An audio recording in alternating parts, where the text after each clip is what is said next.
All right, everyone, this is Tim this New York Giants Trade Talk brought to you by the Mighty FanDuel. It's FanDuel.com, number one sportsbook in America. Wearing the Cam Scataboo jersey today. I told you I got the Scat jersey. Another day, another dollar. You want to know why? Because, like I said, this is presented by the Mighty FanDuel. FanDuel.com, number one sportsbook in America. Joe Ferry says, we don't need Porter. All my favorite content creators have informed me Banks is closed again. We got a lot to talk about.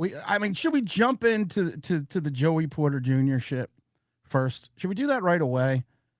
Because we got to talk about Calvin Austin. We got to talk about the fact that I'm hearing Braxton Berrios is going to be looking like he's the slot guy. So what does this actually mean for OBJ? We also have to talk about the loss of Calvin Austin. We got to talk about like the trade of Joshua Ezeudu. There's a lot to chat about today. I don't even know where to start. Let's start with Joshua Ezeudu, who we traded over to the. Now listen, he wasn't even making the team. You got a 7th round pick for him. And the only reason you got a 7th round pick for him is because the Kansas City Chiefs did not want to take the opportunity to see if he would clear waivers, only because of the fact that where they're picking in the waiver wire, I personally thought he would, they probably wouldn't even have got to him. So that's the reason why he was never in the plans. He was never a good draft pick. I just go back to that 22 draft. Darren Beaver's gone. McKeithen gone. DJ Davidson gone. McFadden's still here, probably be gone next year. Dane Belton gone. Daniel Bellinger gone. Cordell Flott gone. Wan'Dale Robinson gone. Joshua Ezeudu gone. Evan Neal. We also got to talk about Evan Neal. Is he potentially going to make this team with the trade of Joshua Ezeudu? And then Kayvon Thibodeau's probably going to be gone next year. I've said this months ago. The entire 2022 draft class of the New York Giants in 2027 will not be on this roster. That goes also for 2023. Javarius Owens gone. Jordan Riley gone. Trey Hawkins gone. Eric Gray will be gone. Jalen Hyatt will be gone. I think JMS will be gone. And I guarantee you Deontay Banks is probably going to be gone. So Joe Shane's first 2 draft classes potentially could be gone. You go to 24. Darius Muasau. He may not even make the roster. Tyrone Tracy, people are already down on. Theo Johnson, people are already down on. Theo Johnson had a little bit of a injury issue yesterday, but we'll talk about that as well. Drew Phillips, we all know what Drew Phillips and Tyler Nubin is, and we still have Malik Neighbors coming back from injury. So potentially his first 3 draft classes, the only one that could probably still be on this team in 2 years is hopefully going to be Malik Neighbors. Hopefully it's going to be Theo Johnson. So out of all those picks, yeah. It doesn't make a lot of sense. Doesn't make a lot of sense, but that's all right. That's okay. We got the hardball. We got the right direction. We had a good draft class. We had the football god stare down us and say, you will take 2 competitive players. Which we did this year. They love Cubas in the building. They do too. So I mean, there could be Evan Neal could be gone as well. But we're going to talk about that for a second. But the Joey Porter thing, the Joey Porter thing, and the Christian Gonzalez thing are 2 of the dumbest things that I've ever seen. I'm not saying Joey Porter isn't that good, but WK says fucking Marshall, Chode Sports, talking shit again. Giants are at the top of the list to get Joey Porter Jr. Can't stand the clickbait pickle smoocher. The contract, well, let's go to Joey Porter Jr. first, because we've said this. We've said this a million times on this show. When people like Chode Sports don't fucking get it because they never played the game, and he looks like he's a fucking moron. CB1s are probably just as important to a team in the defensive perspective as a QB1 is for the offense. Joey Porter wants to reset the cornerback market. He has come out. His agent has come out and said this. He wants to reset the market. Now, you just got the big Devin Witherspoon contract. This guy wants more money than that.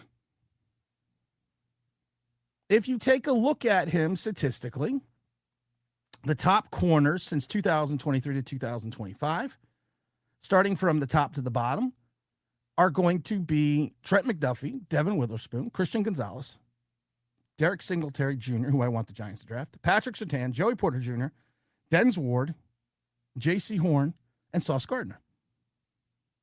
Okay? In 47 games, he's been total targeted 201 times. So if you're looking at this, if you're going by the top corner rankings since 2023, 2, 3, 4, there are 5 guys ahead of Joey Porter Jr. Joey Porter Jr. to me is probably not going to go anywhere. I know Mark McCarthy came out and said that they are at an impasse in reference to Joey Porter Jr., but he remains on the sidelines on the physically unable to perform list. He was placed on the PUP. Okay, this is the other thing that people don't fucking get, because this is what freaking annoys me. He was placed on the PUP after aggravating a back injury and I love it, during team's mobility workout on the first day of training camp. He's on the PUP. He has been presented for some of the OTAs and mandatory minicamps. Didn't participate in any drills, any portion open to the media. He's been at training camp, often staying on the sidelines next to Jalen Ramsey, who was just activated off the PUP on Monday. This guy has not even practiced. This guy has not even sniffed the field. That's what she said. This guy is not going to be anywhere near football shape for an extended period of time. And this is a guy that has already come out and said, and Joey Porter Jr., that he wants to reset. I'm going to say this again. He wants to reset the cornerback market after the $100+ million that just went to Devin Witherspoon, who was technically ranked higher than Joey Porter Jr. Now, Jordan Schultz came out and said that he would go to the Bears. He could potentially go to the Bears, and the Bears would get a 2nd-round pick and a 6th-round pick. I don't see that happening. I don't see him going to Green Bay for a 2nd and a 5th. And I don't see him going to and I love it because he's also going to go to the Miami Dolphins for a 3 and a 4. And he could potentially go to the Giants for a 2027 2nd and a 6th. So one of allegedly the best corners in the league, after you gave Paulson Adebo 3 years, $54 million, is going to come here for only a 2nd and a 6th-round pick. And then the Giants are going to have to give him $100+ million of cap space they don't have. It's the same thing with Christian Gonzalez. Christian Gonzalez, right now, they're saying that he wants to be a Patriot. He wants Patriot money. That he is still participating. He's still got 2 years left on his deal. This is the first year of eligibility for an extension for Christian Gonzalez. So once again, the Giants are going to make this trade and have to pay Christian Gonzalez $100+ million of salary they don't have. Now, I'm not the smartest man in the world. Now, I don't know what that means, but it sounds pretty bad. Yeah. But once again, people are just like, yeah, don't worry about it. The football logic that this is inherently engraved in doesn't matter when you're looking for the likes, the clicks, the bleeps, and the boops. And to Joe Ferris' point, I thought Deontay Banks was the greatest player ever. I thought he was back. So this is the problem that we're having. This is the issue that we're having with this. You have a guy in Joey Porter Jr. who's still on the PUP. And I'm going to say this again, and has been on the PUP since the start of training camp. He has come out and said that he wants to reset the cornerback market, which was just set. Now, Ian Rappaport is saying it's pretty clear Joey Porter will be the highest paid cornerback. On that list of corners that we've read, he wasn't even in the top 5. Now, listen, I'm not telling you Joey Porter Jr. is not a good player. I think Joey Porter Jr. is a good player. I think he's a great player. I think he would be an asset for the Giants. I think it would just make sense. He's 26 years old. He is the son of Joey Porter Jr. He's a 3-year starter at Penn State. He's entering the final year of a $4 million deal, a 4-year deal, where he's making, I don't know what he's making this year. I don't know. But in 14 games last year, he recorded 52 tackles, 1 sack, 1 interception, and 14 pass deflections. So Joey Porter Jr. is a good player. I'm not saying he's not. But how are you going to have a guy who's coming off a contract year right now and has already said that he wants to reset the market, which was just set by Devin Witherspoon, and you don't have the money to pay him. He's got a career completion percentage against 54%. He's at the QB rating of 71.2. So and like I said, he was a second round pick. So he's he's a valuable asset at $8 million right now. But you're going to have to pay him. You're going to have to pay him immediately. Where is this money coming from? I mean, I love the thought process that we're going to just do everything, but where is this cash coming from? Can you fit him under the 2026? Well, with the rule of 51, you have about $14 million. So yes, with that 8, you could, but don't forget, you're going to have another contract on top of that. Could you then give him his $100+ million where it's going to be a large number for next year? The problem is going into next year, which people aren't even looking at 2027. The cost of our salary cap is we only have $47 million right now. Right now. Now, of course, you could lose some of that money by getting rid of Paulson Adebo, Holland. You could renegotiate Jermaine Illuminor, but you only have $47 million in your top 51 going into 2027. I know logic is not a strong suit for a lot of giant content creators because they just want to take your money. But it just doesn't make any sense. Are you crazy? Or just plain stupid? Stupid as stupid does, Mrs. Blue. Mrs. Blue gets it. Forrest got it, and he became a shrimp boat captain. That's what we called bubblegum shrimp. We got more money than David Crockett. But the problem is we don't have more money than David Crockett. We need assets. We are building a team. You're building an organization. You have enough money. You have enough money to bring in his $8-9 million, but then you're going to have to give him $100+. And then you're going to give up a second-round pick.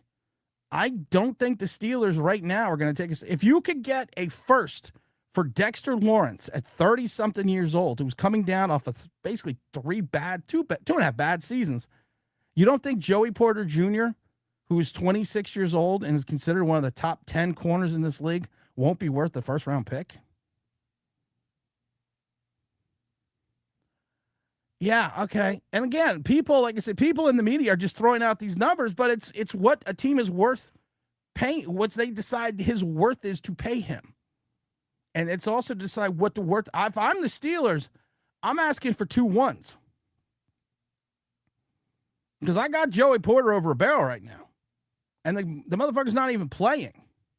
He's still, like I said, he's still on the pup.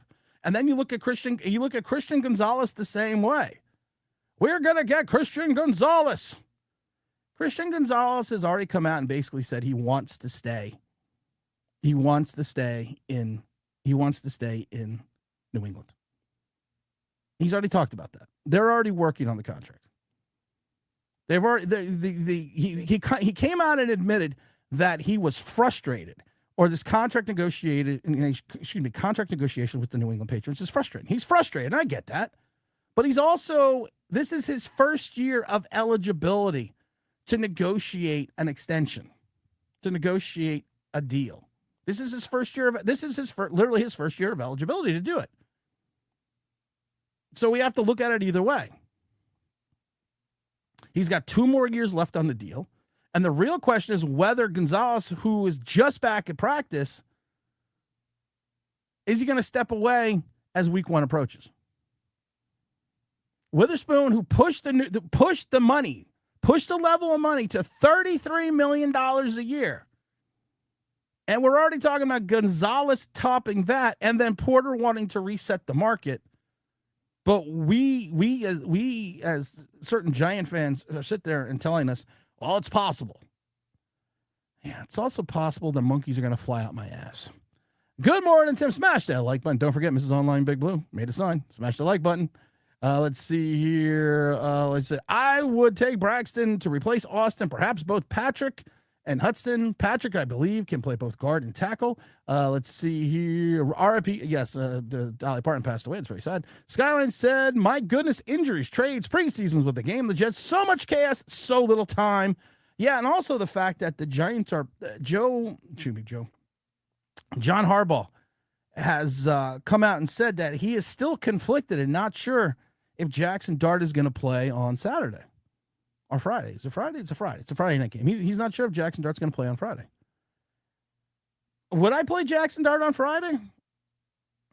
Here's the problem if you play Jackson Dart on Friday. You're going to have to play your entire starting offensive line. That's an issue right now. You're going to have to play a majority of your skill players. Can you get him in for a series or two? Sure. But are you going to risk a potential injury when the season is 2 weeks away after Friday?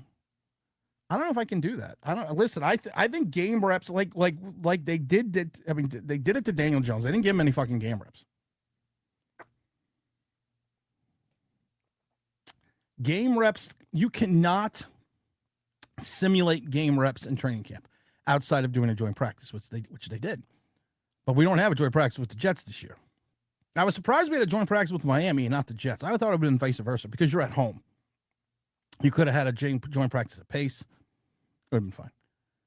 But I'm conflicted too, but I don't know.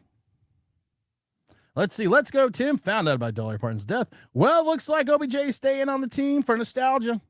Warning, sarcasm. Warning, sarcasm. Here's the thing that I find funny about OBJ.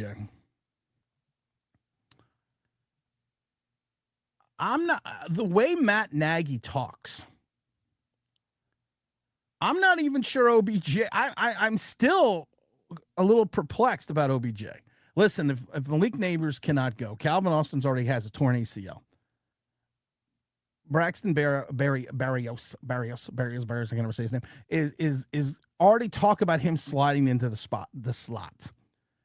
Isaiah likely played 275 snaps in the slot last year because of the fact that the Baltimore Ravens had Mark Andrews. You could put him in the slot as well. It'd be a big slot, and then you would probably have to move Theo Johnson, Manhurts, and you would probably then have to keep 4 tight ends if you went that way. You're probably still only going to take 2 running backs. Tyrone Tracy has actually been demoted down the second team. Najee Harris got reps with the first team offense yesterday. I'm telling you guys about Najee Harris, and we did so many videos about him. We've talked about him so much, how he would be the key component for this Giants if he was healthy and if he was back from that Achilles injury. And for the guy that only been in the camp for 2 weeks and he's already taking first team reps, that tells you that either tells you about our running game or it tells you how good Najee Harris is. So I'm still thinking the Giants are only carrying 3 running backs with Scadaboo, Tracy, and Harris. You're going to have Patrick Ricard as well, because you're going to have to remember Patrick Ricard is going to take up a roster spot. We've talked about this all the time. So are you either going to take one less running back, you're going to take one less tight end, you're going to take one less wide receiver, you're going to shelve one corner? It's going to be interesting to see. I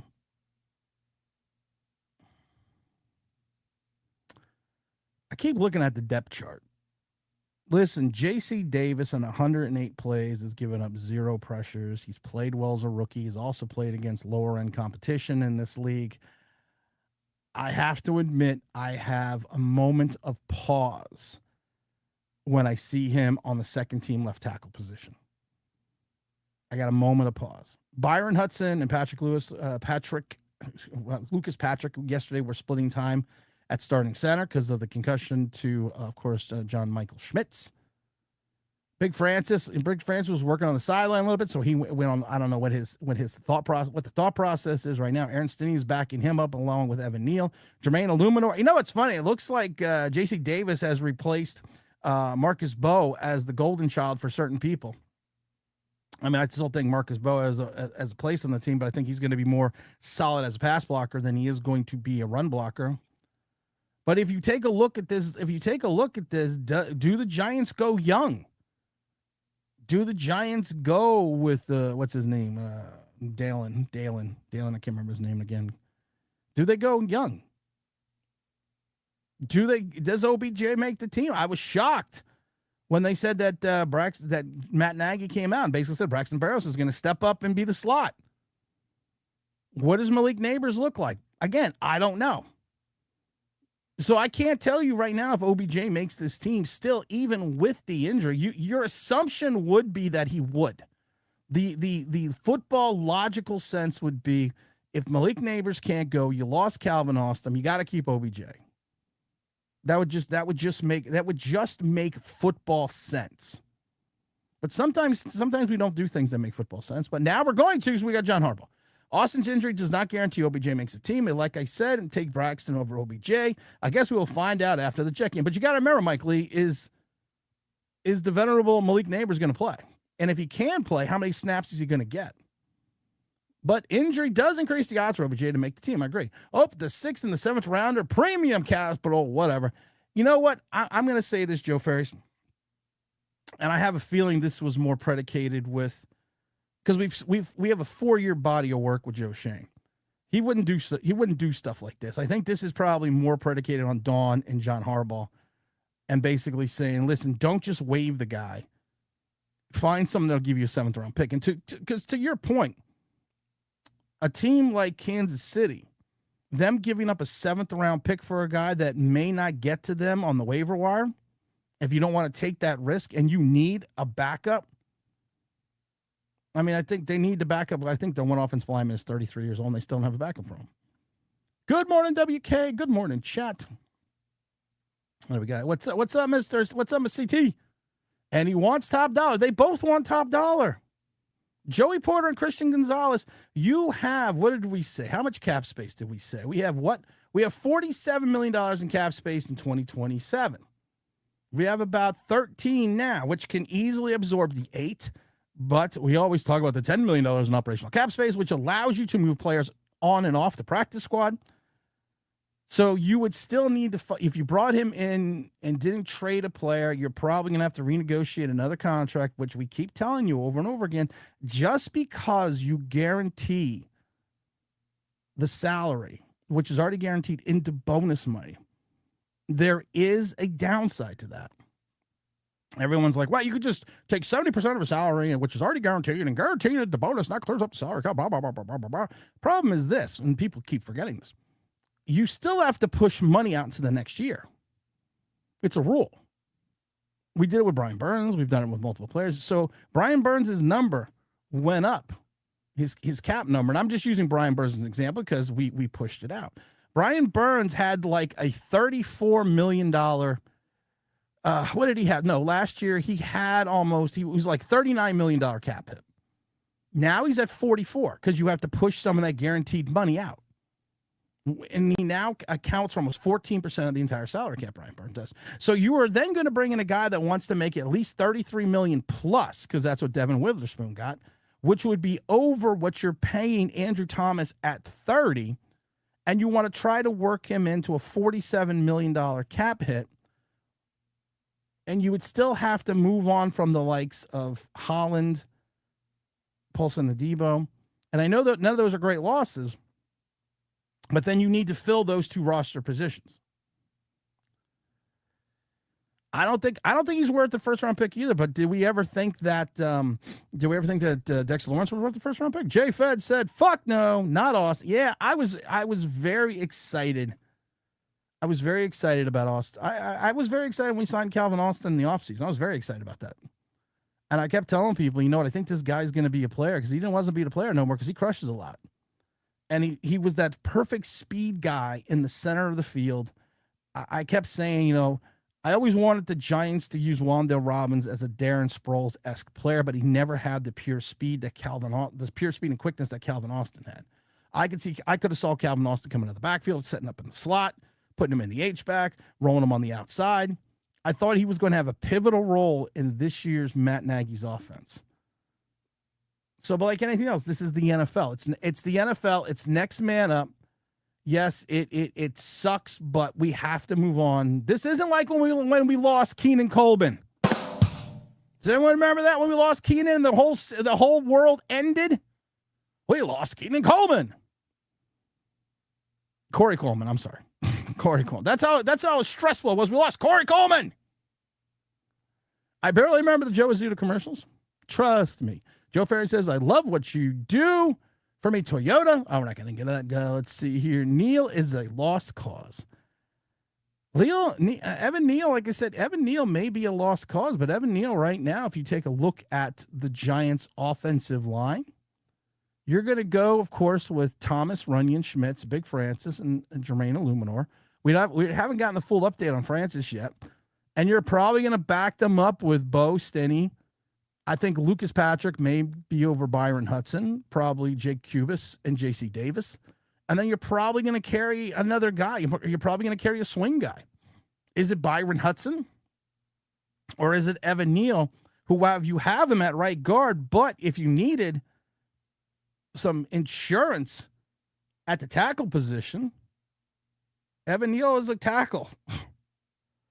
Evan Neal's verse. If anyone else got traded next, I would not be shocked if it was Evan Neal, because there's going to be some team out there that's like, we can fix them. It's like the Knicks.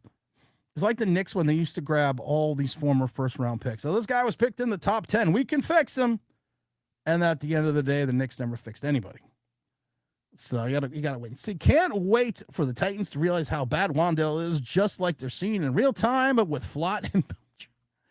Evidently, Cordell Flott and Daniel Bellinger are not lighting it up over with the Tennessee Titans. I haven't really looked at any reports for Wandale, but evidently Flott and Daniel Bellinger are not what the Titans probably assumed that they were getting when they signed them. Wandale Robinson is a good player. And Wandale Robinson this is the thing about Wandale Robinson. He's always been a good player on a team. And there are plenty of players who would spend their entire careers on horrid teams, and they have great stats. But once you put them on a really good team, you find out how not good they are. Or how they're technically a level below, and that's Wandale Robinson. I've said it before, on a bad team, someone still has to make the receptions, someone still has to make the tackles. And Wandale Robinson, outside of one season, has always been on bad teams. Kind of like Brian Burns. Brian Burns is yet to be on a winner. But Brian Burns, at least we know he can get to the quarterback. So we have to kind of wait and see. But see, Brian Burns is kind of the anti-Wandale Robinson. Wandale Robinson, I think, if you put him on a really good team, will probably be like a third, fourth guy. Brian Burns, you put on a really good team, he's still Brian Burns.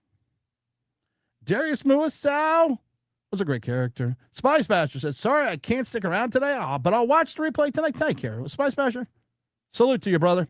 Let's see. Mike Lee says 2 players out of these draft, and Wildy Coyote, smartest man in the room. Well, at least at least in his own mind.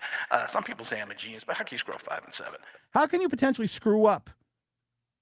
This is the other thing that gets me. How can you literally screw up your first 2 drafts, where the potential is in 27, none of your first 20 plus picks will be on the team and still have a job?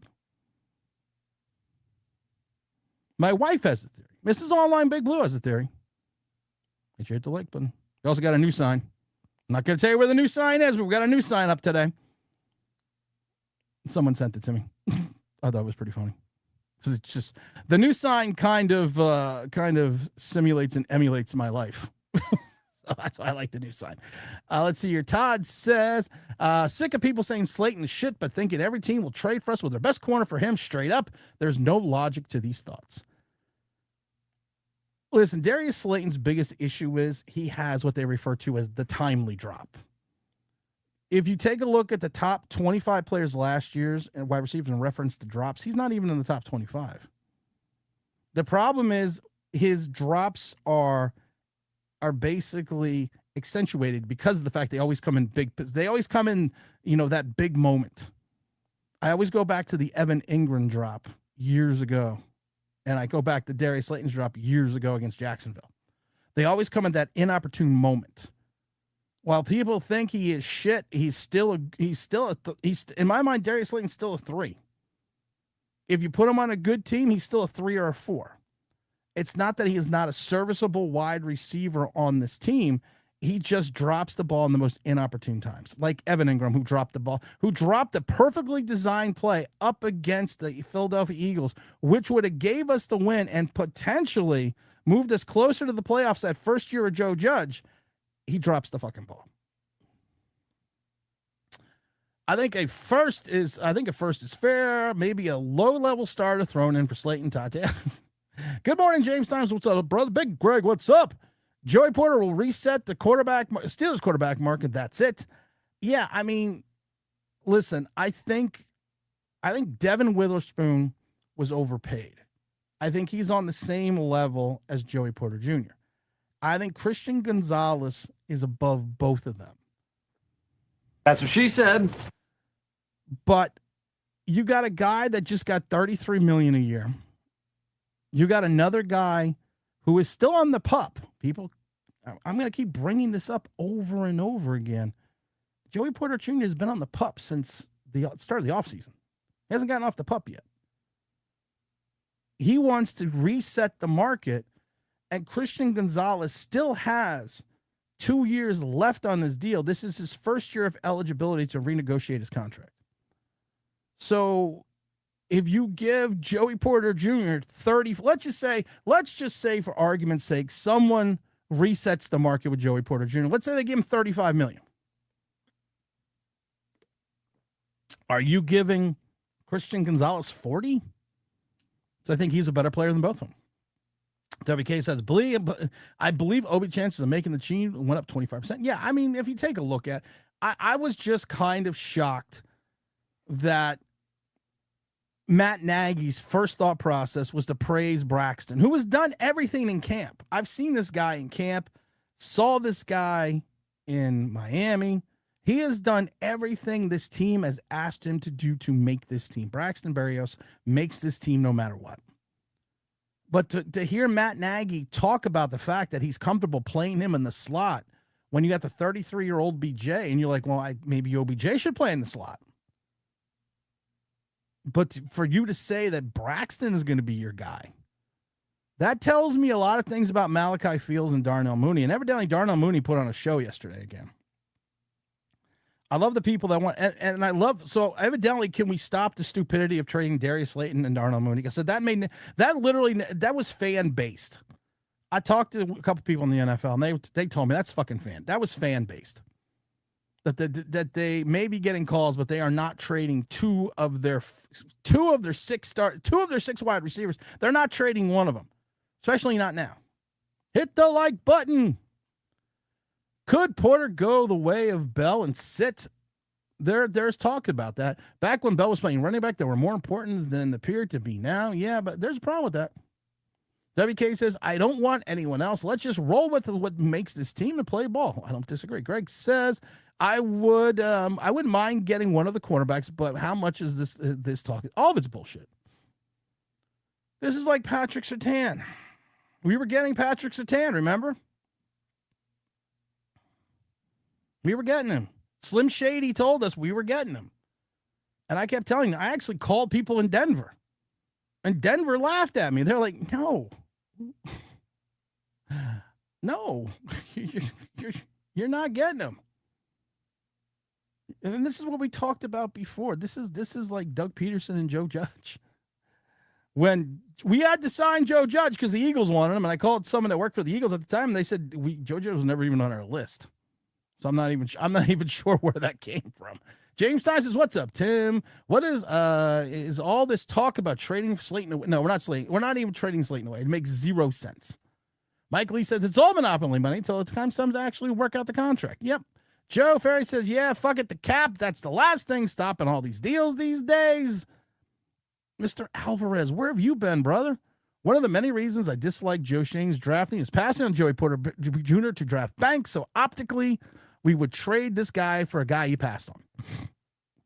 And don't forget, Joe Shane traded up one spot to get to get Deonte Banks, because the team that was picking ahead of us, the team that was going to pick ahead of us was going to take Deonte Banks, even though they did not take a corner in the entire draft. Todd Taylor says we should play him against Miami. I don't want the guy doing nothing for 2 weeks and then playing Dallas. Well, he's not going to do anything for 2 weeks. They're going to practice. And the practice sessions, of course, are going to follow the CBA. So it's not going to be like training camp. So it's actually going to be a little bit less. But is the intrinsic value of playing him for 2 series and starting your entire offensive line worth the injury potential than it would be just to sit him? I have never been a proponent of playing guys in the last preseason game, especially starters, especially when you have untested backups in a lot of positions. and the fact that you would have to roll out Jameis Winston an entire season. God forbid something happened to Jackson Dart. I can't take that risk. James Stein said, what the fan base people don't get the cap rules, how it works. My God, Tim, get it. The math is not mathing, so let's get real. Why? Let's people do their thing and know what to do. Because it's nice to talk about. Because when you're sitting here trying to make money on YouTube and wherever else, it's nice to talk about. Because it gives you something to talk about, because they do not have the ability to come up with their own topics, their own ideas. Hell, I mean, fuck, I do 2.5 hour streams every day. And we always got something to talk about. Let's give them something to talk about. Sig Massa Hedgecock throwback jersey. That was pretty funny. Let's see here. What are your thoughts on Cambridge? I like him. I think he should make the team. He's done everything to make the team, and he can play special teams. Howie Roseman is somewhere laughing at James Stein. Neil says on WFAN this morning, GM Joe. I didn't get to see that. Greg says, I like Harris, but I hear he fumbled in practice yesterday. You know what they always say, Greg? If you're going to fumble, where's the best place to do it? In practice. It's the same analogy with baseball. When they tell you, don't leave all your hits in spring training. In football, it's reverse. Leave all your fumbles in training camp. Listen, the guy hasn't played football since week 3 of last year. I'm going to cut him a little slack. He hasn't played since week 3 of last year. He's got 6 fumbles in 71 career games. He went 2 seasons without fumbling the ball with almost over 600 carries. So he's not a fumbler. JC Davis, crown his ass then. Yeah, like I said, I'm not upset.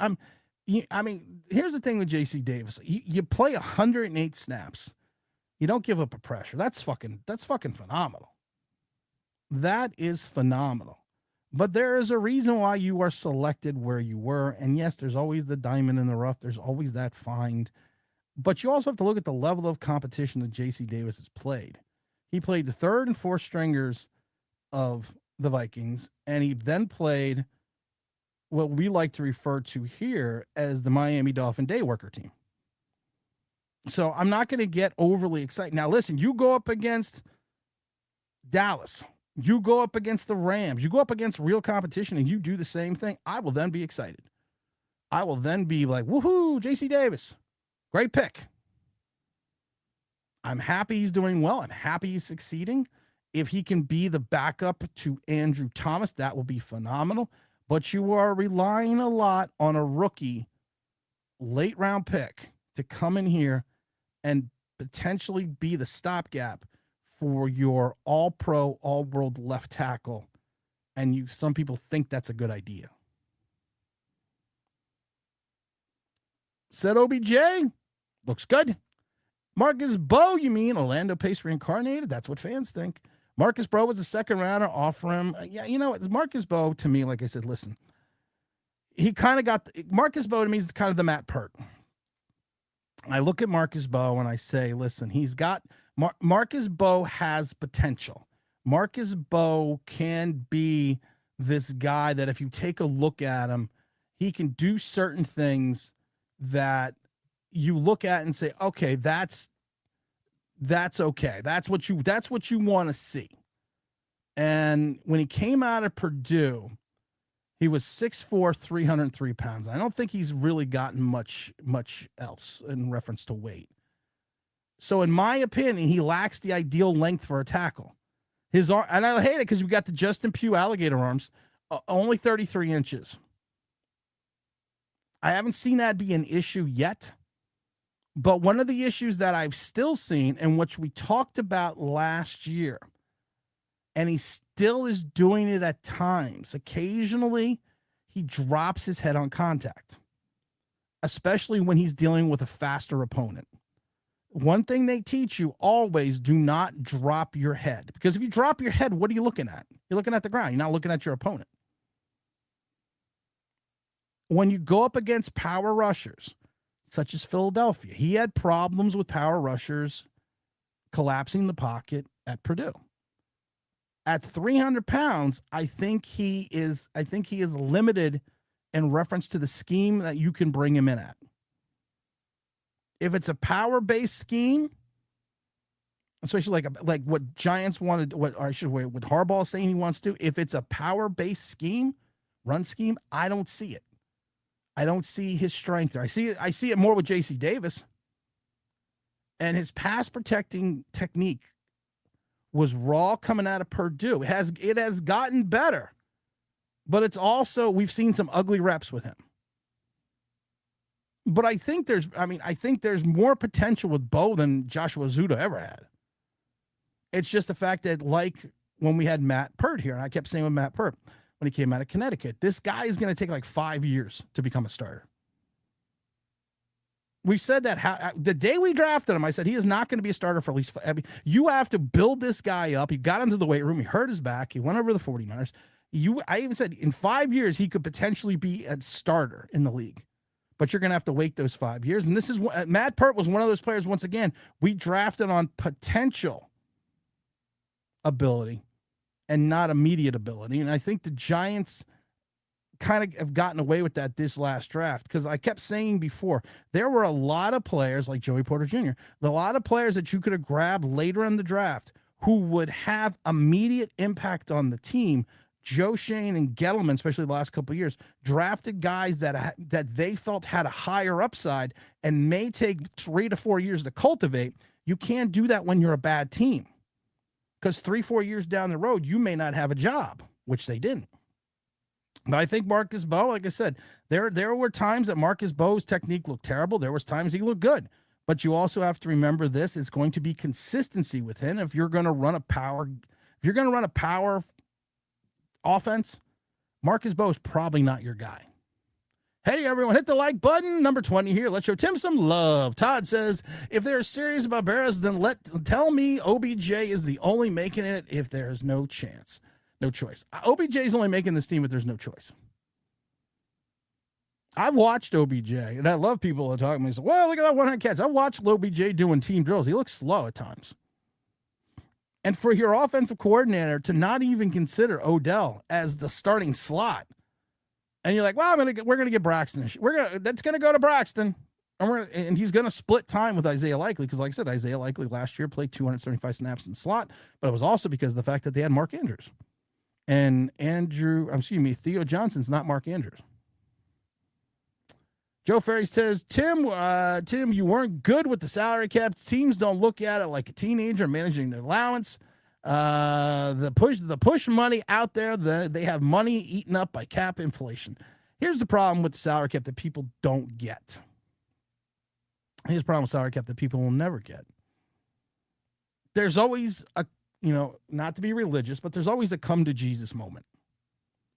And we experienced that with the Giants a couple times. There was the last year of Gettleman and also with Joe Shane, where we could not field a 53-man roster. The last 2 games with Dave Gettleman, we played with 50 guys because we didn't have any salary cap. We traded King of the almost sack. Because Joe Judge mismanaged the salary cap so badly that first couple seasons that we did not have the money to sign a quarterback. So we had to trade someone, and the best trading trip was the fact that it was Leonard Williams. And I love it because when Joe Judge came out and said, well, we gave Leonard the choice. He could stay. No, that's so fucking bullshit lying answer. You didn't have money. You had zero money. You could not sign a second quarterback because you didn't have any cash, which is why we moved on for Leonard Williams. And I think Leonard Williams is going to send Joe Shane a thank you card just because of the situation that he put him in Seattle. Kind of like our government lessens its debt by inflation of money supply. Yeah, but sorry, you're talking apples and hand grenades here. Let's see here. Hi, gee whiz. Todd Taylor says he's a great catching 6-yard passes and getting you 7. Yeah, I still love the fact that people are like, did you see that play with OBJ? He still got it. He deked out like 7 guys and got an extra yard. I kept telling people, like that play, who it reminded me of, and I'm not making the comparison. I said that was a Kadarius Toney play. Don't forget to do that thing they tell you to do. Hit that like button. That's for Mrs. Online Big Blue. We're going to say it again, but we haven't reached it yet outside of Sunday. We hit 100 likes within this time frame. Before I sign off, I will take 2 members of the audience to a New York Giants football game at home in the Coaches Club. You get to hang out with me. We're going to give those tickets away for the Saints game. We're going to give those Saints tickets away because we hit 100 likes during the stream on Sunday. So we're going to give those tickets away. Joe Ferry's going to say something smart about that. Titans leading receiver had 500 yards. So, yeah, they probably overpaid when they got Tate. Wandale now, I get it. Tate does not look good either. They just want some decent players for the young quarterback. WK says, let's talk week 1. What's your over-under for sacks for the Giants? I'm saying 3.5.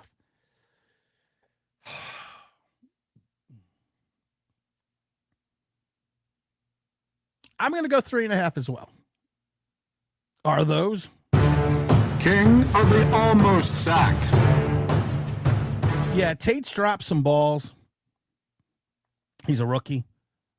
So, they're not concerned. They're not concerned about Tate yet in Tennessee.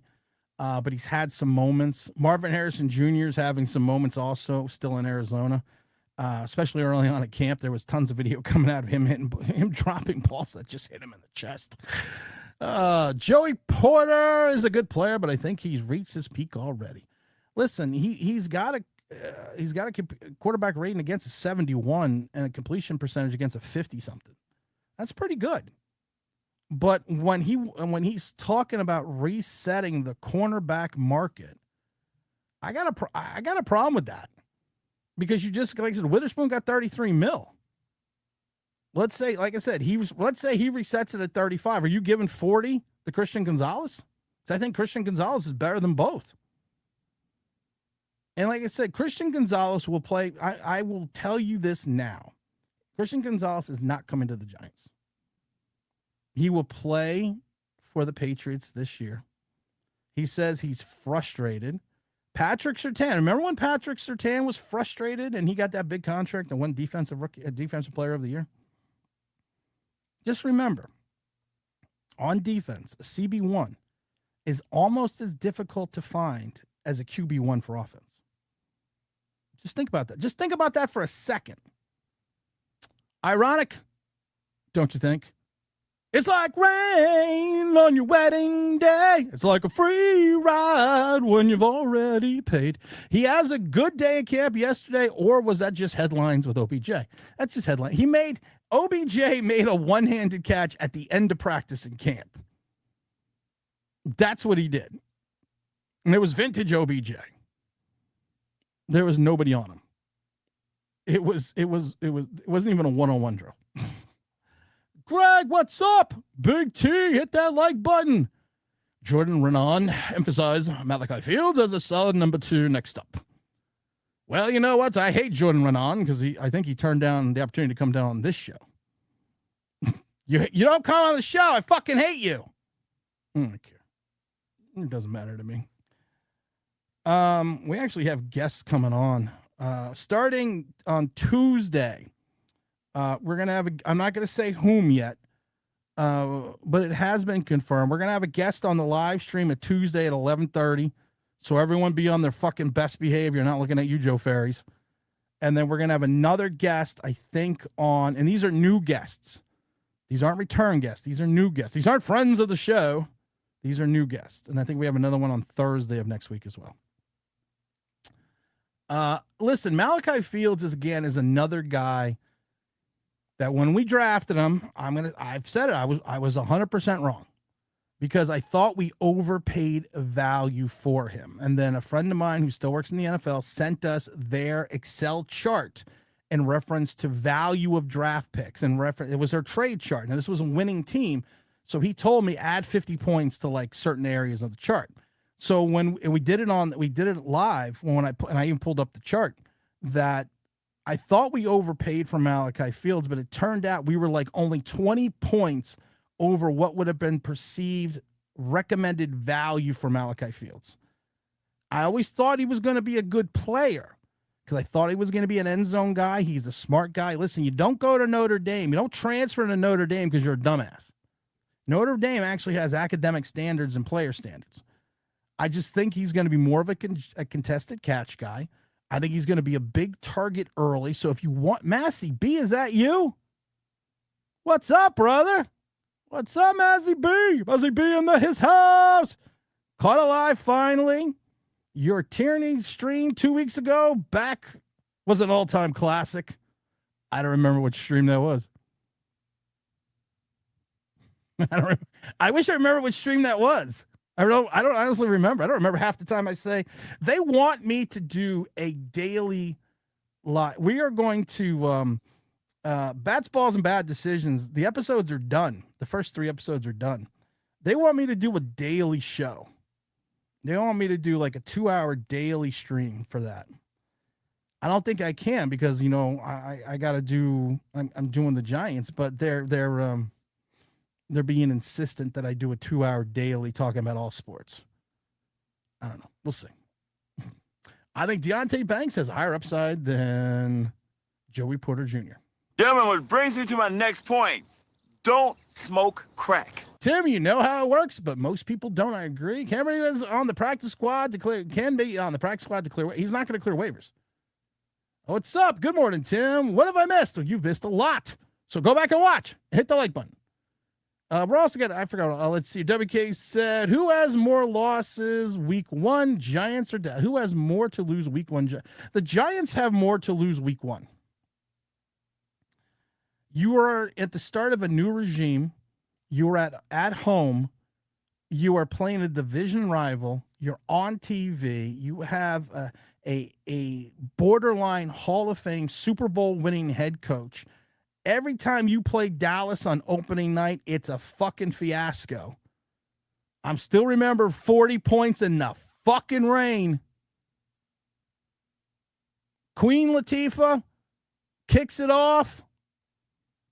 Beautiful night. I'm on the field with Big L. We're waving the flag. And then they drop 40 in the pouring rain. I'm not even talking about a culture shift. This has to be an in total environmental shift of the entire philosophy and the entire thought process and the perceived thought process of the New York Football fucking Giants. You get smoked, you get blown out, it's going to look bad. You lose by 3 and you play and you're competitive, then you're okay. But you put up a stinker if you're the Giants. And if Dallas loses, people will just say, well, it was, Giants finally got lucky.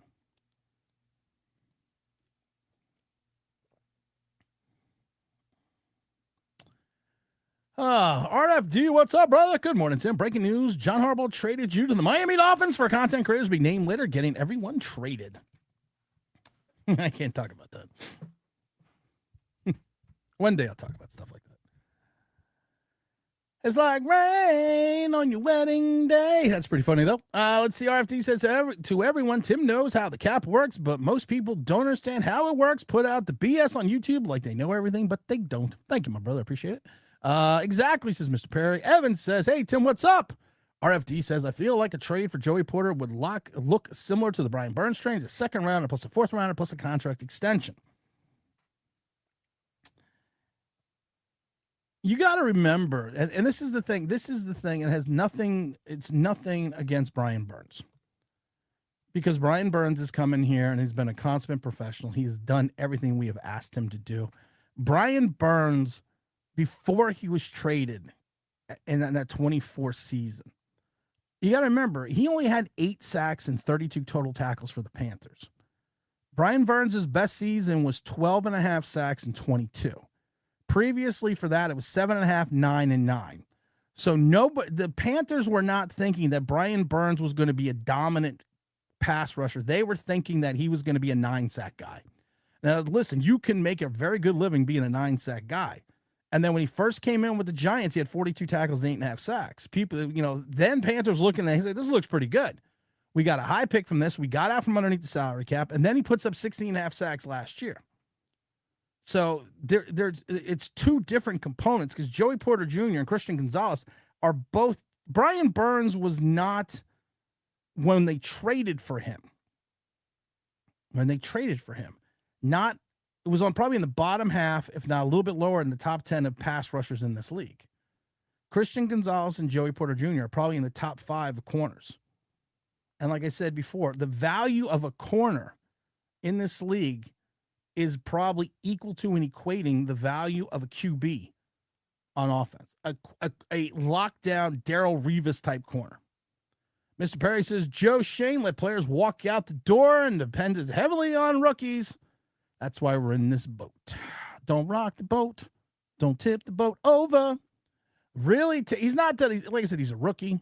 Tim is the master of information. I appreciate that. I try. What's up, exact? Dexter Lawrence looks bad in Cincinnati. Listen, we had Solomon Wilcox on a couple weeks ago. He does the opening drive for Sirius XM. Former player of the Cincinnati Bengals. He covers the Bengals, and we talked about the Dexter Lawrence trade, and he kept saying that he potentially thought that Dexter Lawrence, just like we've said before, Dexter Lawrence needed a change of scenery, and sometimes players just need to get out from underneath the situation that they're currently in. Not that he was dogging in New York, but just maybe he just felt that they did not feel his worth was there, and he was going to excel in Cincinnati. Now, you've seen the video come out of Cincinnati. Dexter Lawrence looks like he got heavier. When he weighed in at Cincinnati, we even reported on this channel, he weighed in at 396 pounds. It looked like fat Dexter Lawrence ate skinny Dexter Lawrence. And if you watch some of the videos in training camp, it doesn't look like he's lost a lot of the weight. And to Zach's point, they picked up Dexter Lawrence because of the fact that they drafted some young defensive linemen. They got some young talent in there. They thought he was going to be that guy that's going to solidify the middle. He's going to be that anchor, which he still could potentially be. I don't know. But he hasn't looked like the Dexter Lawrence from 4 years ago. Maybe Marvin Harrison Jr. needs Manny to throw him the ball. He might.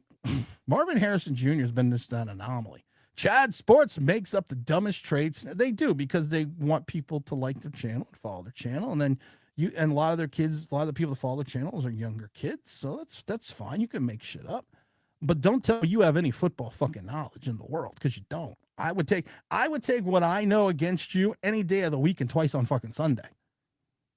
And I would tell you, take the headset off and have people stop feeding you information. All the information that I usually give you guys comes from this. Comes from the cabeza. If OBJ makes the 53, I can see him being used as a safety valve type player. Dart will get 5. You get for 5 years. Listen, if OBJ makes the team, and I do think he's going to make the team, if Malik Neighbors cannot go, OBJ makes this team. Especially, like I said, if Malik Neighbors was going and Calvin Austin was healthy, OBJ doesn't make the team. If Malik Neighbors is healthy and Calvin Austin is still injured, I'm still not sure OBJ makes this team. But if you cannot get Malik Neighbors on the field against Dallas, you still have 2.5 weeks. So he just took the red jersey off. So you still have 2.5 weeks, but he's going to have to participate more on 7-on-7 and 11-on-11 drills. I'm not playing him against the Jets. Fuck that. No, I'm not even thinking about that. If anyone tells me they're thinking about putting him on that field against the Jets, you're fucking insane. But you still have 2.5 weeks to get him ready. So let's see how the knee responds. Let's get him on some 7-on-7, 11-on-11 drills. You can't really get him in contact now because of the fact of the CBA rules, and we're going to be ending training camp on Friday. And that's going to be fun. Saturday's going to be fun. And we're probably going to do a show on Friday, Saturday, and Sunday. But let's see what happens. Matt, I finally caught it live. Your Tyranny stream 2 weeks back is an all-time classic. I don't remember that stream. I don't remember that stream.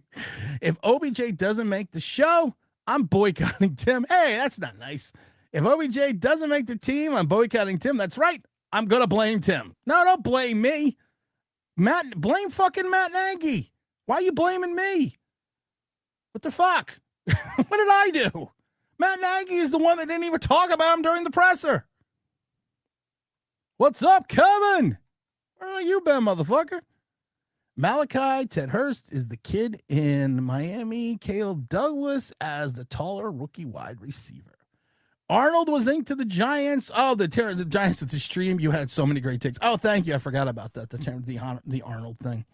Yeah, what's going on with that? That's not looking too hot right now.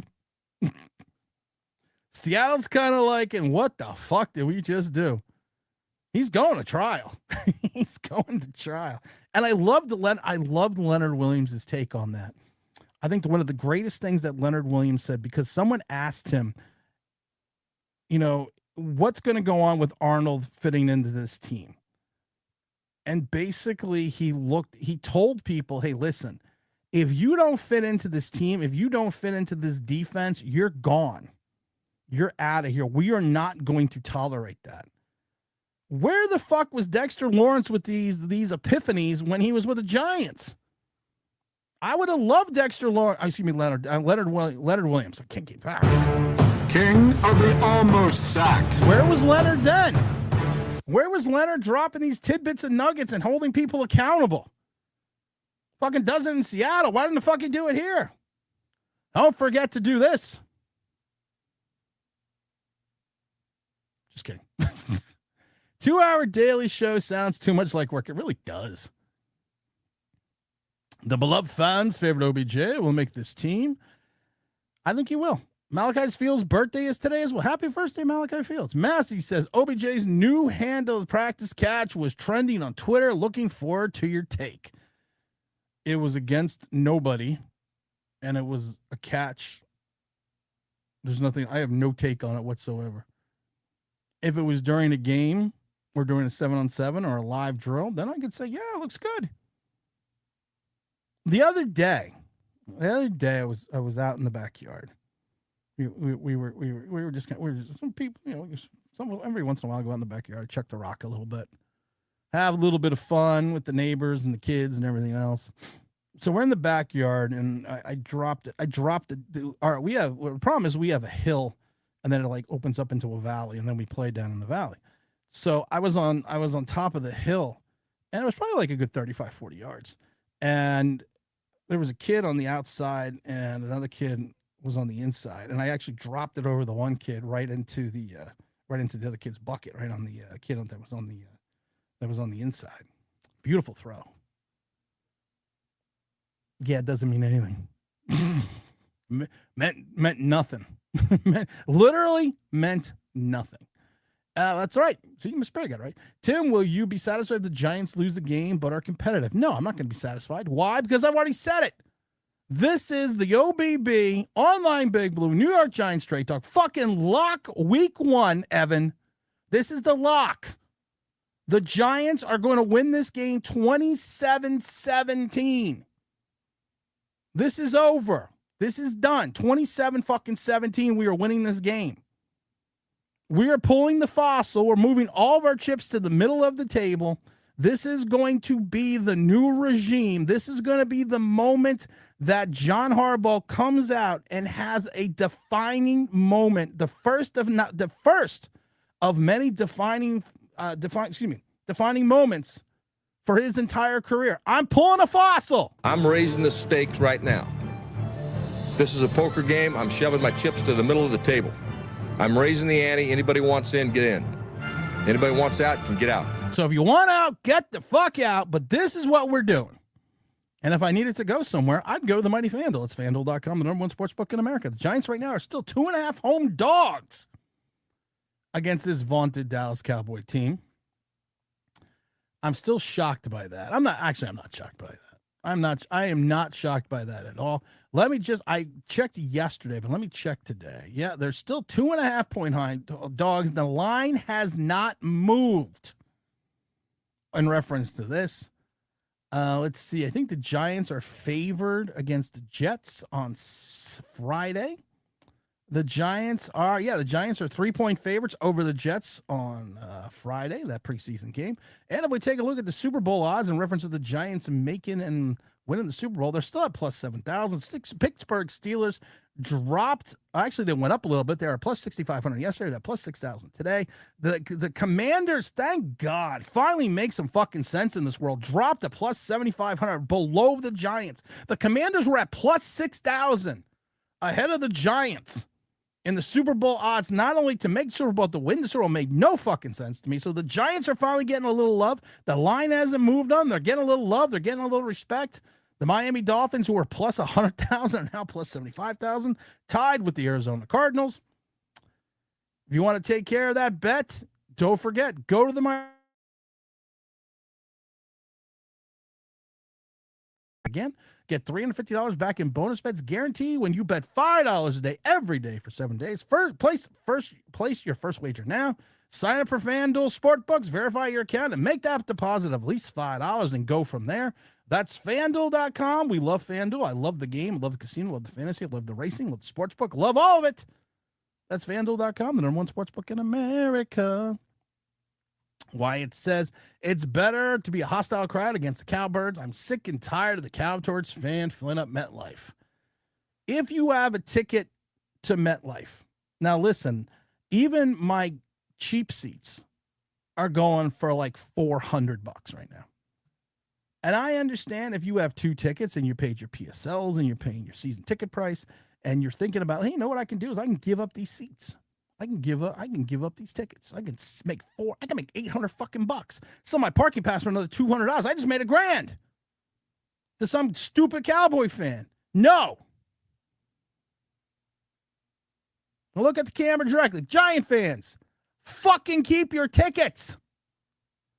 Show up, show out, show pride. Make sure there are no Dallas Cowboys in that stadium. If you sell your ticket and I find out you sell your ticket, I'm going to punch you in the back of the head. No. Joking. I'm not going to punch you in the back of the head. Just joking. Tim with the lock with week 1. Who wins the game for us, offense or defense? Good question. We already called it the lock. We've already called it 27-17. We've already said it. Offense wins the day. Najee Harris, Cam Scatterbo are going to carry the load. They're going to carry the rock. They are going to move the chains. They are going to keep that offense of Dallas off the field. That is going to be the key for week 1. Keep the offense for Dallas off the fucking field. Because I don't think that our pass rush, and I also do not think that our corners will hold up against that offense. But if you control the clock, even if you have drives that are not scoring drives, if they are 8 plays, if they are 7 plays, what are you doing? You are limiting the time of possession for Dallas. And I think that's what John Harbaugh wants to do. Going to say it one more time, guys. We hit 100 likes during the stream. I will take 2 people in the chat or wherever to the Coaches Club for a Giant game. We've already given away the Saint game because we hit over 100 during the stream on Sunday. Probably not going to hit it again today, but it's always a good incentive. But if we do hit it, so that's why you got to hit this thing right here, hit that subscribe button, and don't make Mrs. Online Big Blue get me a neon one because she already wants to get me a neon one. Let's see here. You must come out. You must come out season opener because guns are blazing for 4 quarters. I agree. Wyatt Strong says, Evan, we all bet we own because Tim said the Giants are beating the Cowboys. It's a lock. Listen, how many times I offer you guys a lock? How many times do I ever come and sit here and tell you this is going to be it? I always tell you this. I always tell you the Giants are going to lose. And then by the end of the stream, I put my fucking fan hat on. And I'm like, nah, maybe I'm like, we're going to win. Telling you now, the last 3 seasons, I said we're going to be bad.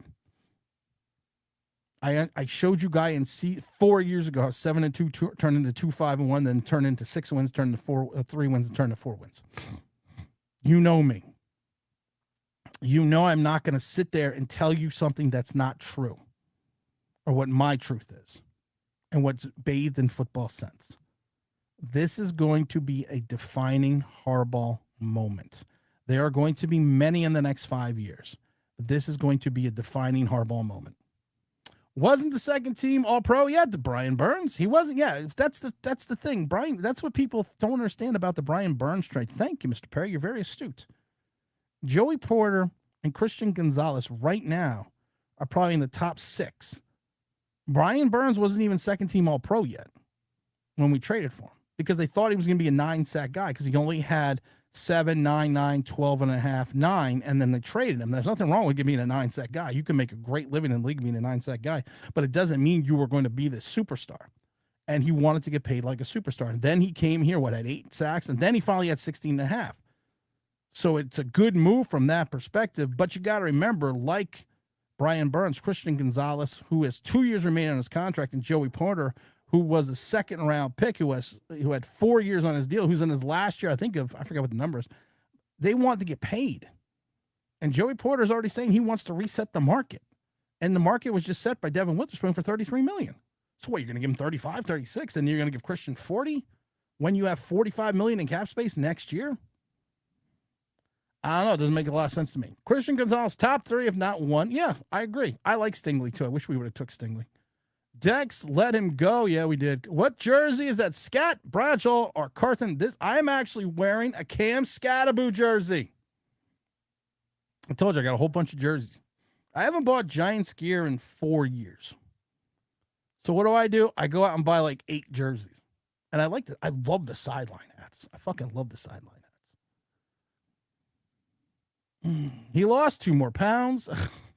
Dexter and BJ Hill back together again. Evan, there's a great, if go back and find the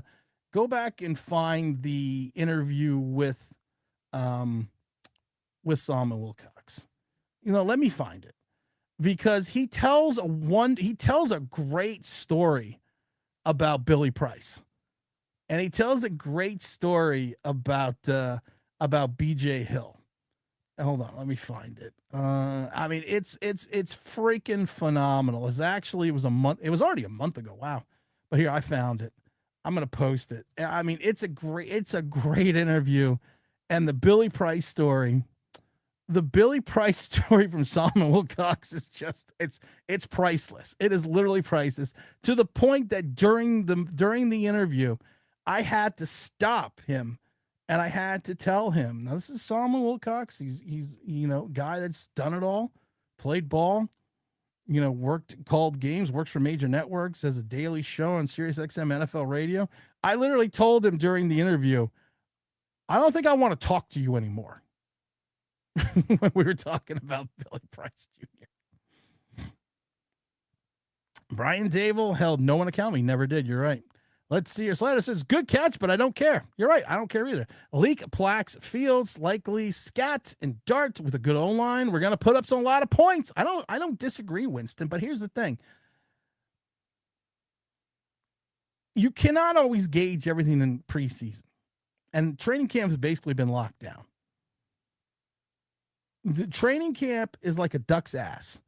It's airtight right now. Nothing's coming out of training camp outside of the reporters. But if you take a look at Dart in the Minnesota game, one of the things that concerned me, and this is something that he needed to work on, was his footwork still. Maggie, Callahan, and Rome all came out and said the same thing. His footwork's going to be a key for this kid. Every play, though, that was a pass was out of the shotgun. Every run, every play that was under center was a run. I'm hoping that's just because they were keeping it vanilla. That's all I'm going to say. I don't think Scataboo will make it past his rookie contract.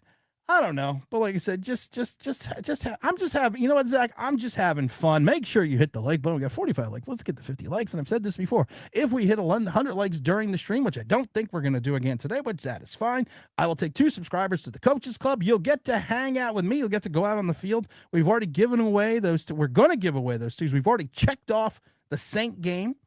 So make sure you do that. So we'll go from there. Slider says Brian Dable held every accountable. What a fucking joke. Abdul Carter accountable. Fucking bullshit. No, you're not wrong. Big Frank, what's up, brother? Tim, God bless. How long do you think it will take Dart to develop into a complete pocket passer? Also, do you still park at the Verizon gate? F8. I don't know if WK's in the chat, but I told WK. And I met him in the parking lot. We met in the parking lot, the Minnesota game. And it was great because I told him, I said, we park at F8. We park in the row at F8. Usually I like to park directly under the F8 sign because it's a quick shot back out into the turnpike. He found us right away. WK found us right away. So yes, we always park. I always park at F8. And I always tell people, come on down. I think Richards makes the 53. Rome loves true fullbacks, and Manhurts gets cuts. No, I think, listen, Ricard's going to make it either way. Because Ricard's going to bring the Baltimore Raven philosophy to the Giants. He's the Harbaugh guy, like the Parcells guy, like the Belichick guy. He's the Harbaugh guy.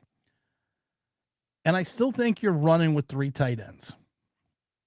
And I think it's going to be Likely, Theo Johnson, and Manhurts.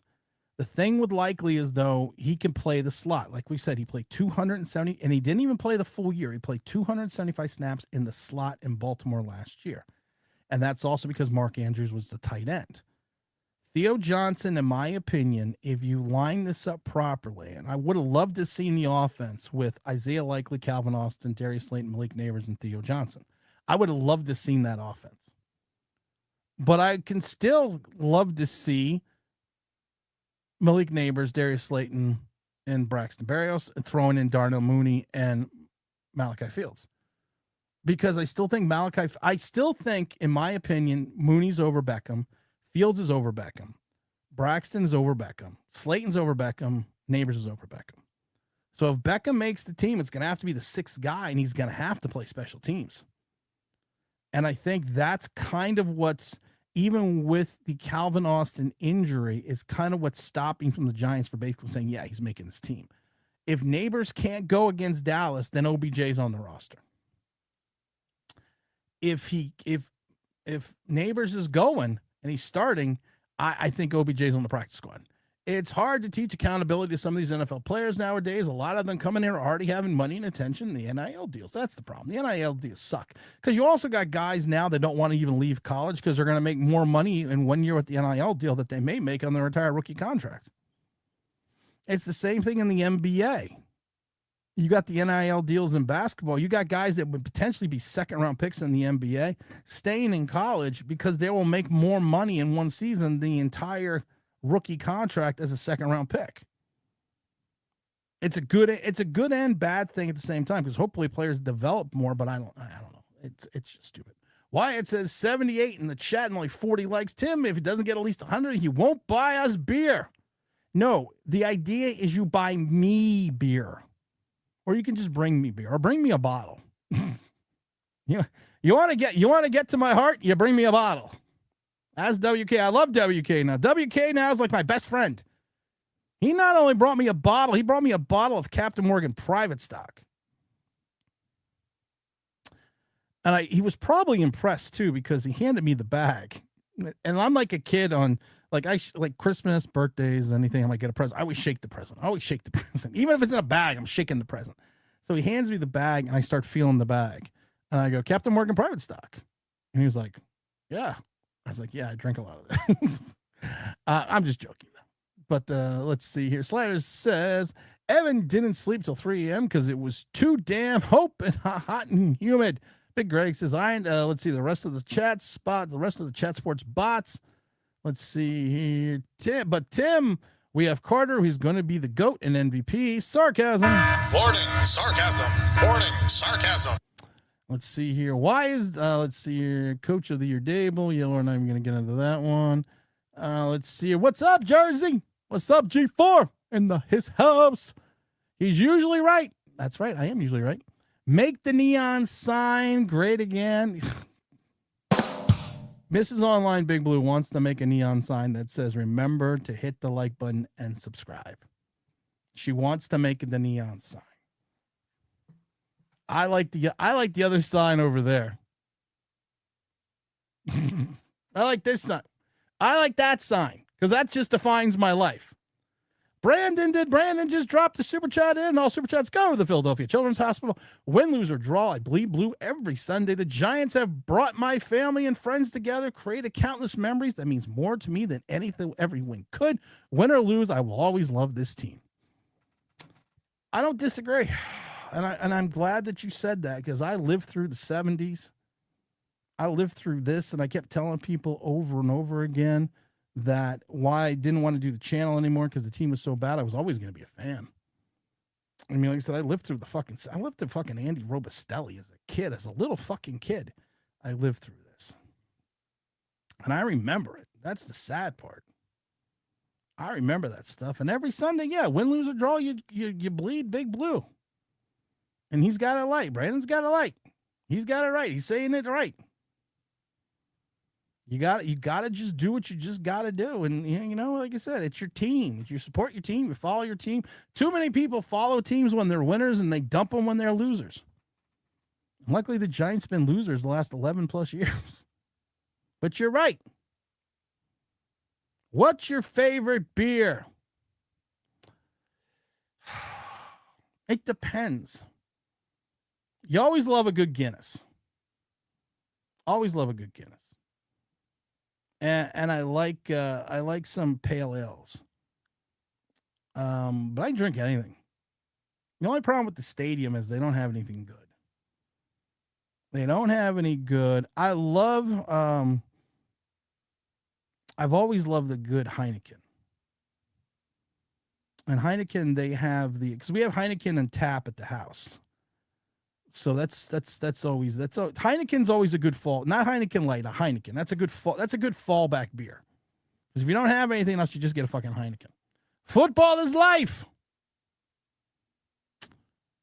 I thought soccer was life. Or is that the same thing? Greg says, you guys don't have any good beers? No, we don't. Frank says, Tim, over under Abdul Carter getting 10.5 sacks this season. I think he gets 8. And it's nothing against Abdul Carter. It's just the fact that I've watched him play in training camp. I've watched him play in games, and I've watched him play against Miami.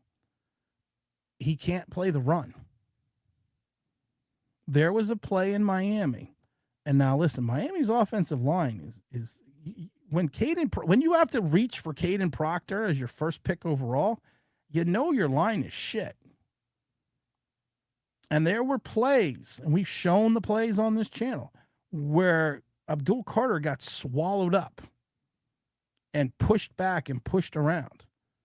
It was the same thing with Darius Alexander last week against Miami. There was a play where usually I always tell people, don't let him get under your pads. Darius Alexander let a guy get on above his pads, to the fact that the guy just took him above his pads and pushed him right to the ground. Faced into the ground. And Darius Alexander, does not have a run stop in like 13 plays at his size against the run. So it's gonna be interesting. Honey Paw, what's up, brother? Tim, this is the most confidence I felt about our off season in my life.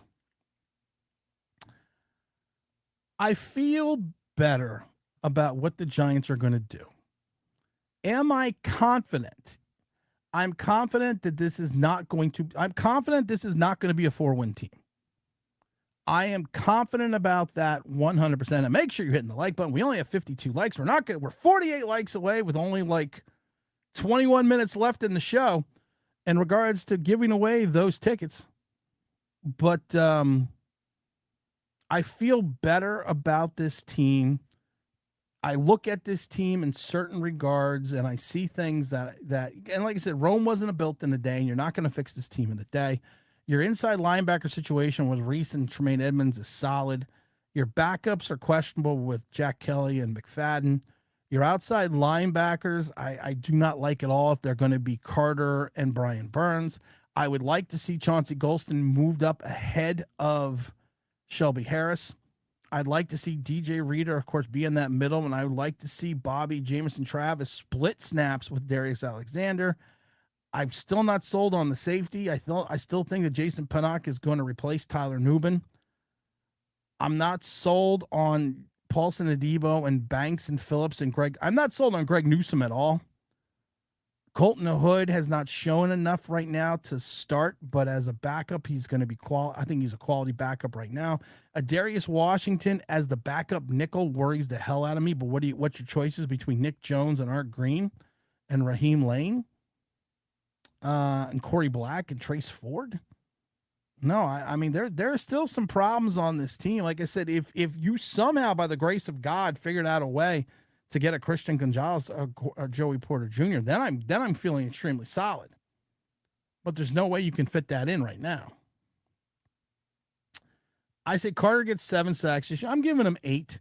You should try a Guinness in Ireland. It's so smooth. Almost, I have tried it, a Guinness in Ireland. Do you not think this face has gone to Ireland? Been to Ireland a couple times. I'm Irish. Why wouldn't I go to the homeland and drink a Guinness? There's 3,468 pubs in the city of Dublin alone. Guinness is really good in Ireland. The only time I will drink it from now and then. Let's see here. What do we got here? The Dolphins doing to what Alexander and Carter, it was alarming at times what a bad offensive line was doing to two players that were supposed to be dominant. And like I said before, I have nothing against Big Dash. I got nothing against Carl Banks. I got nothing but love. But both of them saying that he's going to be a dominant player against the run, I don't see it. I really don't. I don't see it with Darius Alexander. He wasn't that way in Toledo. I think he was a 5-year guy in Toledo. He was the 12th defensive tackle taken in a defensive tackle laden draft. His forte in Toledo was creating penetration and getting after the quarterback and not stopping the run. So I don't understand how at 300 pounds, he's now going to be this guy. You drafted him to run alongside Dexter Lawrence, to be that guy that would help Dexter because he was going to get the push in the interior line and get after the quarterback. Wyatt said, I just started drinking Guinness Foreign Stout. It's really good. That is actually really good. Tim skipped ahead. Lowell, 3rd and goal on 3-yard line. Who do you hand the ball to, Harris or Scat? I'm sorry, brother. I just I'm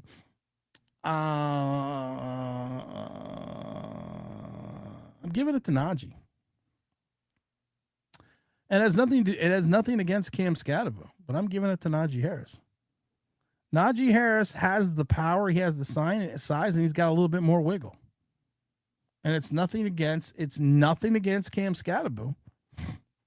It's just I'm going to hand it off to the guy that has 4,000-yard seasons in 4 consecutive years with the Pittsburgh Steelers. Came from, never missed the playoffs outside of, well, he actually never missed the playoffs even when he was in LA. He just was hurt. And if he's healthy, was probably a top 10 back in the league.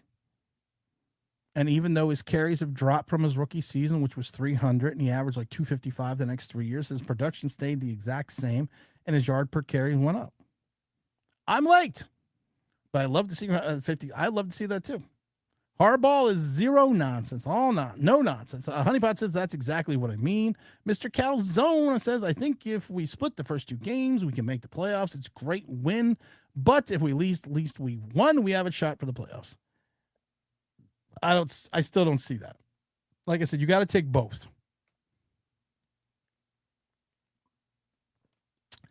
You take both, then we can talk. You take one, it's still an up-road battle. And it also depends on what game are you taking. If you're taking the Rams game over the Dallas game, then it's really an uphill battle. But yeah, I could, like I said, I got to take 2.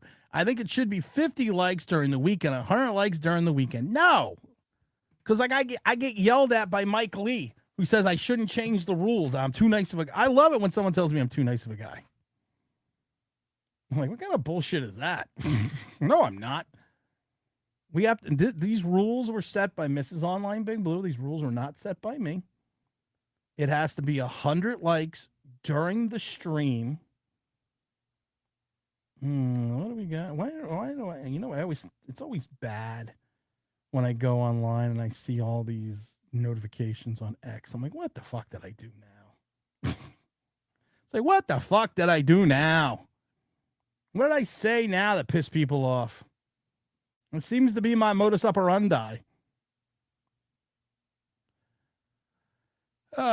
Tim, back to the pass rushers. Is it a lack of size in how these guys play? Help me understand. All right, I'm gonna break this. I'm going to break this down for you. When you are a pass rusher, when you are a guy that relies on one aspect, and the worst aspect you can rely on as a player in any position is just speed. If that is your first and second attribute and you have no size and strength to back it up, speed can be neutralized, especially on a pass rusher. There are a lot of quality pass rushers with speed that don't get to the quarterback. Why? Because especially if you're placed out against the tackle. I'm a good tackle. I'm in my stance. I come up. I got my hands up. I got you there. What am I going to do if you start to cut your speed rush to the outside? I'm going out with you. And as I'm going out, I am stepping out and I'm trying to push you deeper towards the sideline. Why? Because it gives you a longer route to the quarterback. That was Kayvon Thibodeau's biggest issue his first season. And we used to say on the show, Kayvon Thibodeau needs to cut his rush inside faster. He finally did that, and he got 11.5 sacks. But he got 6 sacks in 3 games. So that means he only had 5.5 sacks in 14 games. Because early on, he had 2 sacks in the Seattle game, which was right at the beginning and at the end. So the second sack to me meant nothing because the game was already over. The game was literally already over because this was already after the Devin Witherspoon touchdown. So when you cannot rely on anything but speed, speed can be negated. If you are a speed rusher and you kick it to the inside too early and you have a smart guard or a tight end or a fullback or a running back in the backfield, what are they going to do? They are going to shift over and stop and block you there. And if you can't bull rush them, where is this speed then going to take you when you're in the interior of the line? You can't go anywhere. You're kind of boxed in. So you're going to have this giddy up right off the bat, and you're going to have to beat that tackle to the inside or outside rush every single time with your speed, and that's not going to happen. It could happen in 1 or 2 plays. This is why I said Abdul Carter needed to be Bryce Huff. Bryce Huff was a speed guy. Had 10 plus sacks with the Jets one season. Because the Jets played him as a situational pass rusher, and they understood to increase his value as a defender, you give him one job, which is to go after the quarterback. Abdul Carter can't cover. Abdul Carter does not tackle well in space or an open field. But you can use his speed as a mismatch, especially when you have a component potentially of DJ Reader anchoring the center of the field, Darius Alexander getting that interior push, Brian Burns on the outside. You can create Arvell Reese and Tremaine Edmonds potentially dropping in. You can create mismatches for Abdul Carter to use his speed to get to the quarterback. But if he's on the field for an extended period of time, you've noticed that his production actually dropped. And people say, well, he had a better game against this. You also take a look at the opponents that he played. He played a lot of lesser opponents like the Raiders. But did he really have these phenomenal games? Because they're like, well, he almost got him. Well, almost doesn't count.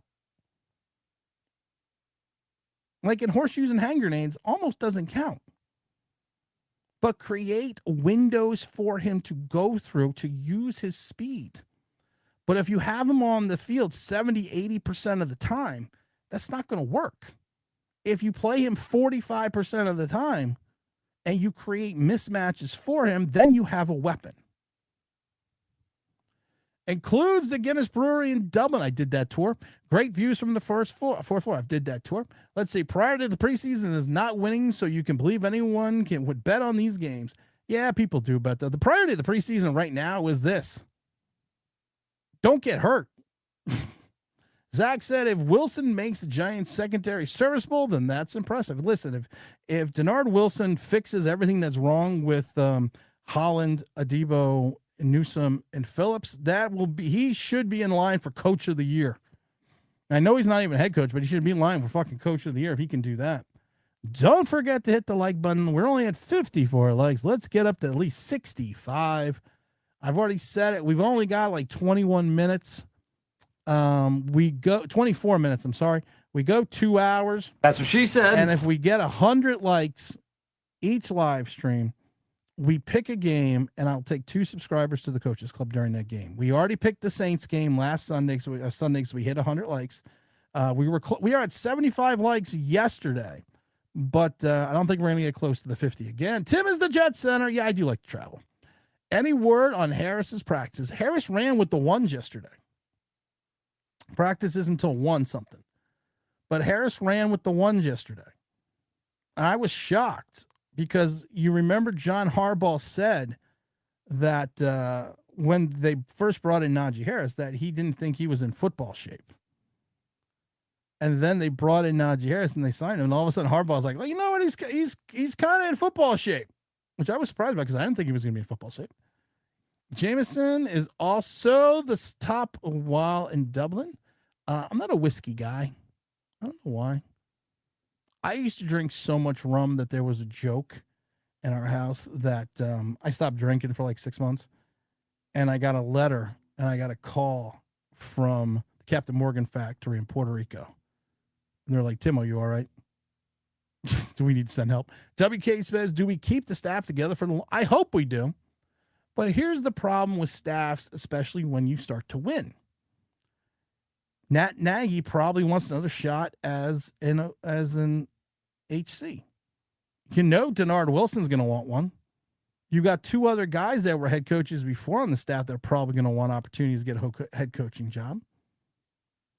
Todd Monken, I love it because people blasted Todd Monken for taking the Cleveland job because they said it's a shitty job. But Todd Monken's in the 60s. He's never been a head coach. When the opportunity comes for you to be a head coach, and even if it's a shitty job and you're already 60 years old, yeah, you're going to take the job over being the OC for the Giants. So it's going to be difficult. Beating the Dallas Cowboys on Sunday's night season opener game would be the best. It's going to be not would be, Wyatt. It's going to be the best field. Speed rushers tend to overrun the play. They do. One of the biggest Kayvon Thibodeau issues is also is he takes himself out of the play.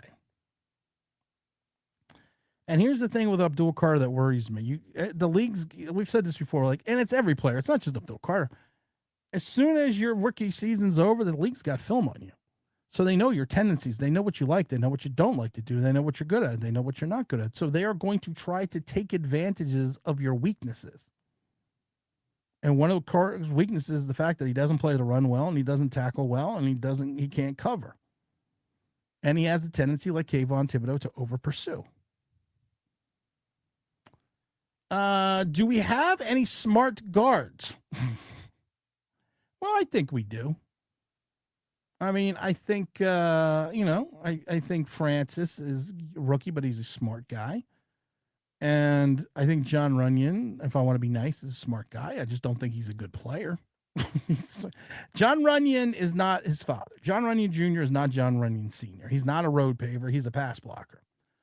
And that's why I always get a little concerned when people are like, well, John Harbaugh wants to run a big pro-style offensive power run game. Jermaine Illuminor is a pass blocker more than he's a run blocker. Big Francis is a run blocker. JMS is not a blocker at all. John Runyon is a pass blocker more than he's a run blocker. And you have the versatility of Andrew Thomas. And neither Isaiah Likely or Theo Johnson are the best run blockers, which is why you brought in Patrick Ricard. So here's the thing about the guards. I've already said this. I would have taken Francis and put him on the left side with Andrew Thomas. You're bringing back 4 out of 5 stars, and I know you don't want to shift the line, but I would have tried to build a wall on one side and just ran it on that side. Said it before, Carter should line up upright, not his hand in the dirt. I believe I do believe Carter's more efficient, and when he's playing or coming from the linebacker position, when he does put his hand in the dirt, I think the offensive lineman then has the advantage, because when you have I've said it before, and I can't remember who the Eagle was. I want to say it was Lane Johnson. I don't remember, but it was in the second Philadelphia game. Abdul Carter pulled basically a Wild E. Coyote. He came with a running start at, I think it was Lane Johnson. And Lane Johnson's like this, and Abdul Carter's went. I was like, oh, no, that's not good.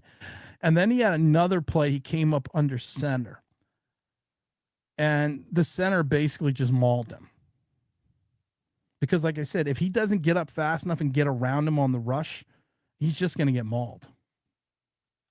He agrees. Tim Curry died now, too? What the fuck?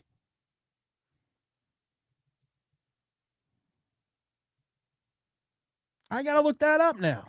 Now, Tim Curry? Rocky Hearts, Tim Curry's dies. Tim Curry, one of my favorite movies is Congo. I know it's not a good movie, and he's known for like Rocky Horror and Home Alone, but Congo is one of my favorite movies he's done. And Clue. Wasn't he in Hunt for Red October? I'm trying to remember. Was he in Hunt for Red October, Tim Curry?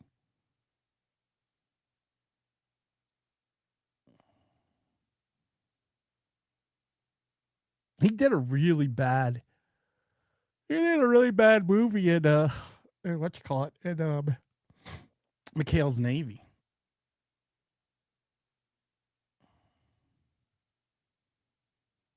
He was in Titanic. Tim Curry. TV series. Not the show. What made Lawrence Taylor so much better was everyone else. He used his speed to end the... But that's the thing. Lawrence Taylor had incredible strength. I love the one play, and when Lawrence Taylor basically grabbed the guy by the jersey and just threw him down. Lawrence Taylor could out-muscle the best left tackles in the league and then get chipped by the tight end or the running back and not even notice. I see the Giants winning 8 to 10 games due to better coach. I don't see 8. I see 8 games, maybe not 10. Todd Monken is a douche. Hey, listen, he got his job. He was 60 years old. I don't begrudge him. He's getting static for picking Watson over Wilson. Well, he should, because that made no fucking sense. And then Deshaun Watson comes out and basically rips everyone. It's like you traded 3 first-rounders, gave the dude $200 million for him to get sued by every woman in the organization and get hated by the entire fan base. And everyone loves Shador. And Todd, I mean, Watson sucked. He sucked this preseason. I want to see the majority improvement of Dart not to suck. 10 wins would be a huge bonus. 10 wins would be a huge, huge bonus. And like I said, I'm never going to lie to you guys. I don't see 10 wins. 7 to 8. And when you have won 13 games in 3 years, 7 over the last 2, and you win 7 to 8 games, that is a massive improvement. You should be fucking dancing naked in the street, because I wish there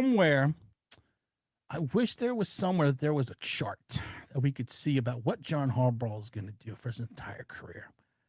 I wish there was a chart. And I think I deleted it. I deleted it. Shit. There was a chart, but I deleted it. There was a John Harbaugh win chart, but I deleted it. Well, that's fucking stupid. The hell was I thinking? I wish here, I'm gonna I'm going to redo this in a minute here. I wish there was a John Harbaugh chart. I deleted it. I deleted the Harbaugh chart.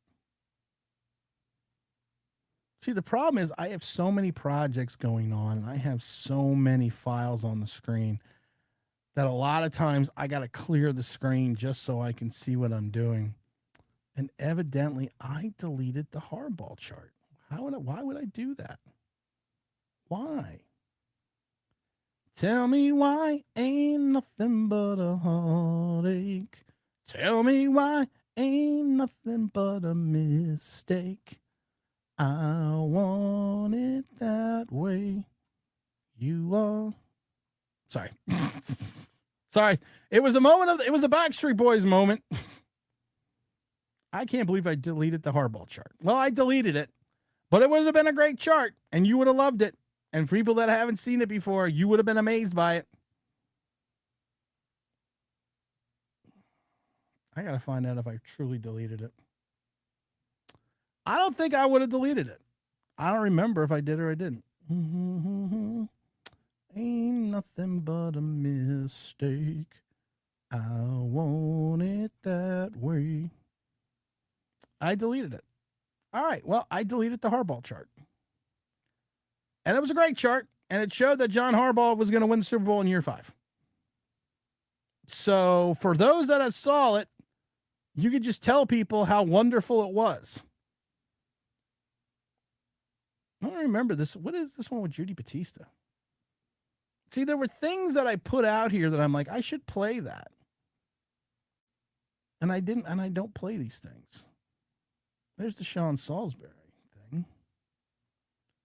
We're going to have Sean. I'm going to invite Sean on again. I'm probably going to wait till we get a little bit closer to the season, and then I'm going to invite him on. Because Sean Salisbury is always a great guest. He does his daily show, so make sure you go check that out. He also just signed with Bleav, so that's fantastic. So we're all on the same network together. I like to think that Sean Salisbury got on Bleav because of me, because he came on our show and he was so fucking wonderful. And I cannot believe I deleted the John Harbaugh chart.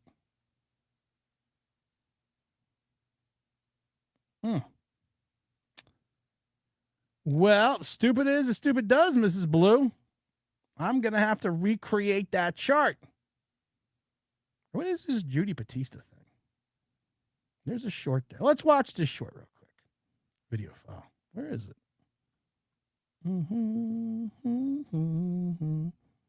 Oh, it's not letting me load it. Or I didn't, oh shit, I didn't bring it on. Okay. Well, there's a problem there. I know, guys, it's the consummate professionalism that makes you guys enjoy this show so much. It's the professionalism. It's the stupidity. And we got a lot of stupidity here. I'm trying to see what else I had here. There was anything good. That was Jackson. That was Sean Salisbury on footwork. We've played that. That was a good one, playing that one. I want it that way. That was the plays that we showed again in mini camp. So those were some good plays. We showed that. We're not going to show those again.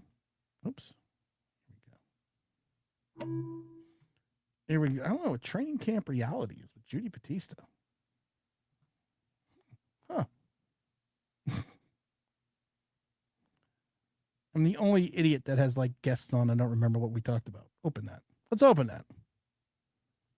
Let's see. Let's see. Can you just maybe give some words of wisdoms to Giant fans that are living and dying on every single play of training camp without even going into a preseason game yet, which is still 15 days away?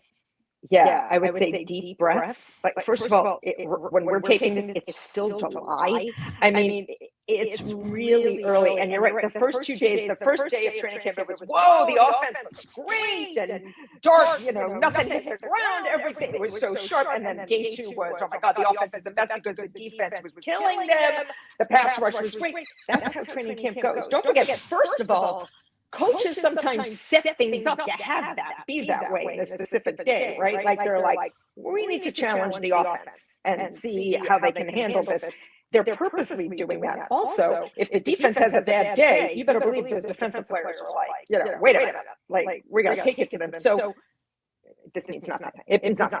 The most important thing about training camp is that they come out in one piece. That is the bottom line of training camp, that your starting players, your key players, your Jackson Dart, obviously, Malik Neighbors, Cam Scadaboo, Abdul Carter, those guys, Brian Burns, the star players have to come out healthy. That is the most important takeaway about training. That was the Judy Batista who gave us the most important things at training camp. And of course, what happens? Calvin Austin goes down yesterday. Can Francis pull? That's what she said. I think he can. I think he's going to be fine. Oh yeah, he was 80. He was 80. I don't know who it was. I loved him in The Legend with Tom Cruise. Oh, he was in The Legend with Tom Cruise. That's we're talking about Tim Curry. Yeah, he hated playing Frank. He also played the Doctor in Hunt for Red October. That's what I thought. On the ship. What's he? Wyatt Strong said, we've seen so many great quarterbacks, wide receivers running the backs. Still has no one as good as Lawrence Taylor ever. Ohtani is compared to Babe Ruth. Ohtani's not Babe Ruth. Carter's really 6'3". He looks short. LT is bigger than LT is 6'4", actually. Pure Life makes a good water. You know what's funny? I don't know why we used to drink. I can't remember what we used to drink. Dasani and some other stuff like that. Then we started drinking Pure Life, and I'm like, I really kind of like this Pure Life. I'll take 8 wins. That is a successful season in my book. I agree. No one can live up to LT. You're right. No one can. No one should try. Zach says, Tim still can't label the fucking soundboard. Sure I can. Gotta get to work. That's right. Yes. Come on. My name is Willie. Baby, I keep the ladies creaming, and all my fans got screaming. You can defeat me, you're dreaming. Flex your chest. Get Metrex. Huh. Sorry. See, like I labeled that one. What do you think of on the Cowboys? He caught my eye. Actually, I don't know a lot about him, so I'm not going to know. Since 2021, yeah, I haven't done the soundboard in a while. Leave me the fuck alone, Zach. I haven't done the soundboard in a while. We're at 61 likes. We're not going to hit our 65 mark. Like I said, we hit 100 likes. I take a subscriber, 2 subscribers to the Coaches Club. You get to hang out with me. You get to drink beer. You get to buy me drinks. You get to go out onto the field. You know, like I said, we've done it before. We've done it before with the Dahmer. Get to go out and hang out on the field that meant life. We've always do it. You're going to be this close. You're going to be this close. Well, that's not actually, you're going to be this close to the game, but we don't hit the 100 likes. You go over to Chode Sports and give them thousands of likes, but you don't hit 100 likes here. And all I do is take you people to games, hang out with you, have fun, read every single fucking chat, donate everything to charity. But that's all right. I'm not crushed much. Just joking. I really don't give a fuck. Let's see. Damn work took me away from my first. Wait a minute. Gee whiz, what happened? Damn work took me away from my first live. We'll be checking this out after work. This is already my kind of football talk, up there with Stinking Truth and Baldy. We're trying to get Baldy on the show. We're actually trying to get Baldy on the show. I'm actually in contact with people over at ESPN about having him on. So hopefully we can get Baldy on. I'm also trying to get Sean O'Hara on. So we got to get our fingers crossed. We have a guest on Tuesday, and gee whiz, I hope you have an opportunity to check out the show. I think it's great that we have I always have to check the analytics because that's the thing you do. And we have a lot of new people following the show. Finally, some of the old guys are coming back. I always thought they were all dead.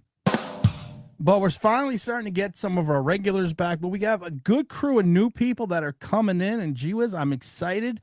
I'm excited that you're enjoying the show. And like I said, I can't wait for the season to start. And if you're over at the stadium, come see me at F8. You know, I met people, and I thought it was great that I met people in Tampa. And I said, it still weirds me out a little, it weirds me out a little bit. And I loved it because, like I said, there was the one guy that came up to me and said, "You're the guy from the podcast." And I'm like, "Yes, I am." Like, do you like me? And then there was these 2 gentlemen that I met when I was inside, who were fantastic, big fans of the show. And I always think it weird calling them fans because I don't consider you guys fans. I consider guys that I just hang out with.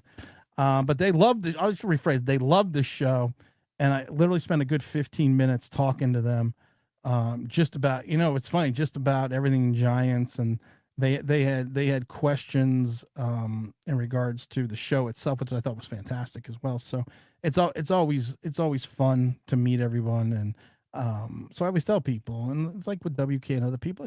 I'm in the same spot. I've parked in the same spot since they've opened this fucking stadium back in 2010 or 9, whatever fucking year it was. I'm always parking F8, always big red sign F8. And if I'm not directly under that F8 sign, I'm in that row. And you can't miss me. So Dom is the only adult that can stand on the rail and still be shorter than Tim. He stood on the rail and he was shorter than, listen, because everyone, I don't understand this in my life. Everyone I hang out with is a big guy. It's always just, that's like when WK is a big guy. When WK showed up, I laughed because I was like, every fucking person outside of Dom that I meet in this channel is a big guy. And I love it because Dom is literally standing on a rail that's almost like 6 inches off the ground. And then I love it because they've changed the rail now at MetLife. There is now a section of the rail that is lower than the rest by about 2 feet, and I guess it's for the kids, which would make a lot of sense. It's for the kids to use. But yeah, it's just, I dare anyone to name a player who can play a. I don't know what that means. I dare you to name AS. I don't know what we're talking about there, but okay. Are you going to the Jets game, Lowell? Are you going to the Jet game, Zach? The Jet game is at 7:30 on Friday. Technically it's a Jet home game. It's the Snoopy Bowl, the Snoopy Extravaganza. I don't know. I haven't decided, Zach, to be perfectly honest. I've been thinking about going, but like I said, it's a Jet home game, so I'm not going to go sit in the coaches club. I don't have a parking pass, so I'd have to buy a parking pass. And yes, these all seem like excuses why I don't want to go. And it's a long ride home at night for a 7:30 game. If I stay at the hotel, then because I usually stay at the hotel, like the Sunday game, Sunday night we're staying. Sunday night is we're staying at the hotel.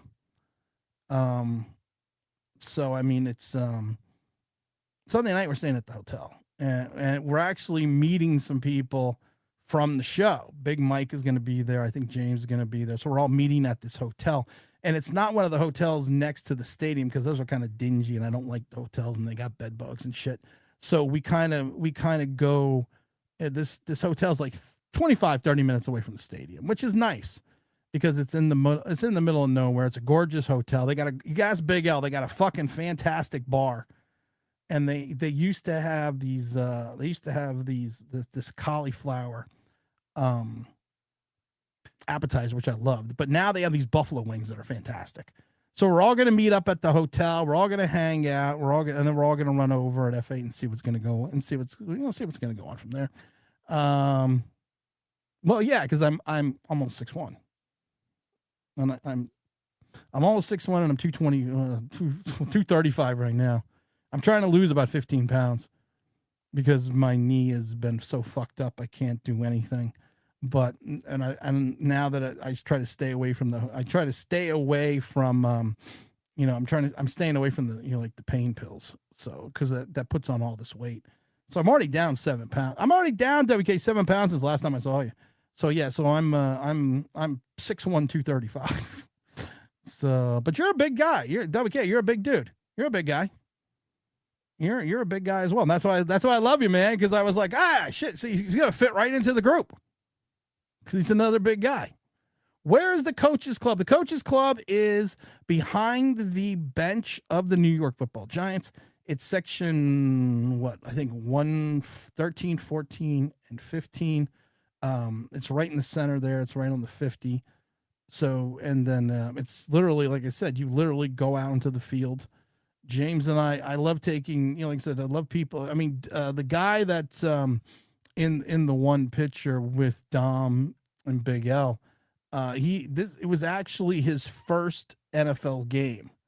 And his first NFL game. And they're like, this is off the side. This is like before the game. So you go out, you hang out, you look around the field, you see everything. So it's, it's like, it's a lot. It's a lot of fun, and it's an experience. And like I said, we took one guy who was actually, it was his first game. And then you get to go out on the field. You get to go out on the field after the game, and you get to take pictures. You're not allowed to throw the ball, but I sometimes do. But and then also like during the game, you sit on the sidelines. This was actually Eli Manning's. What we thought was his last game was against the Redskins, but it turned out to be JPP's last game. So it's a lot of fun. So these are just kind of things that we like to do. Jet front will be a good test for the O-line. I don't think we're playing anybody. I don't think we're playing anyone. And Zach, we're staying over in Berkeley Heights. We're staying over in Berkeley Heights just so we can get the fuck away from everybody. So Berkeley Heights is fun. Let's see. I dare anyone to name an NFL player who played at LT's level. There's nobody. LT was the best player. In my mind, LT is the best player in the league. Let's see here. Wow, those are good seats. Yeah, we enjoyed doing it. And like I said, LJ, who was the other gentleman, the pitcher with Big L, it was his not only his first Giant game, but it was his first NFL game in the stadium. So what a great experience to actually go out on the field and do everything. So that's why we try to give these tickets away. And we said we hit 100 likes. Any live stream that we hit 100 likes, we will give away 2 seats, and you get to hang out with me. And we'll go out on the field after the game. We'll be on the field before the game. It's a lot of fun. It's a great experience, and I just hope we've given away 1 game so far. We're not going to give it away today because it looks like we're not even going to come close to our mark, but that is fine because Sunday we always hit 100 likes. So that'll be fun. So we're going to close out today's show. Someone asked me, are we streaming again tomorrow? I don't know. These daily streams are killers. And then I got these people want me to do daily streams for the other channel. And I don't know. I don't know if I want to do that. But yeah, so it's a lot of fun, guys. I appreciate everyone for hanging out as long as you did today. Hopefully we don't have any news out of training camp today. Hopefully there's nothing. Do what Mrs. Online Big Blue says. Hit that like button. Make sure you subscribe. Make sure you do all that. And said best ticket advice for someone who hasn't attended many games and wants to attend more. Don't buy Giant season tickets if you want me to be honest. The PSLs are killers. I'm going to tell you right now, don't use Ticketmaster. Ticketmaster is a joke. Vivid Seats is good because Vivid Seats, if you put the tickets in your cart and leave them there and nobody buys them, they usually send you a 20% off email, and it's usually 20% off $50, but it does help. And people always tell you, wait till the last minute to buy tickets. If you see a ticket that's at a good fair market value price, buy it. Because a lot of times as you get closer to certain games, the ticket prices actually go up as the inventory goes down. So I think I could tell you that those make sure you hit 100 likes. I'm going to make 100 YouTube accounts. Hey, listen, I won't tell you not to, because getting the likes helps in the analytics. But we're going to close it out today. Hopefully there's going to be no news, because no news is good news. This is Tim's New York Giants Straight Talk, brought to you by the mighty FanDuel. It's FanDuel. You're the sunshine of you are the sunshine of my life. Yeah, I appreciate that. And again, this is Tim's New York Giants Straight Talk, brought to you by the mighty FanDuel. It's FanDuel.com, the number one sportsbook in America, guys. And we'll see you. If we don't see you tomorrow, we'll definitely see you Sunday. Lord knows we may do streaming on Saturday as well. And I'm out of here. That motherfucker must have lost his goddamn mind.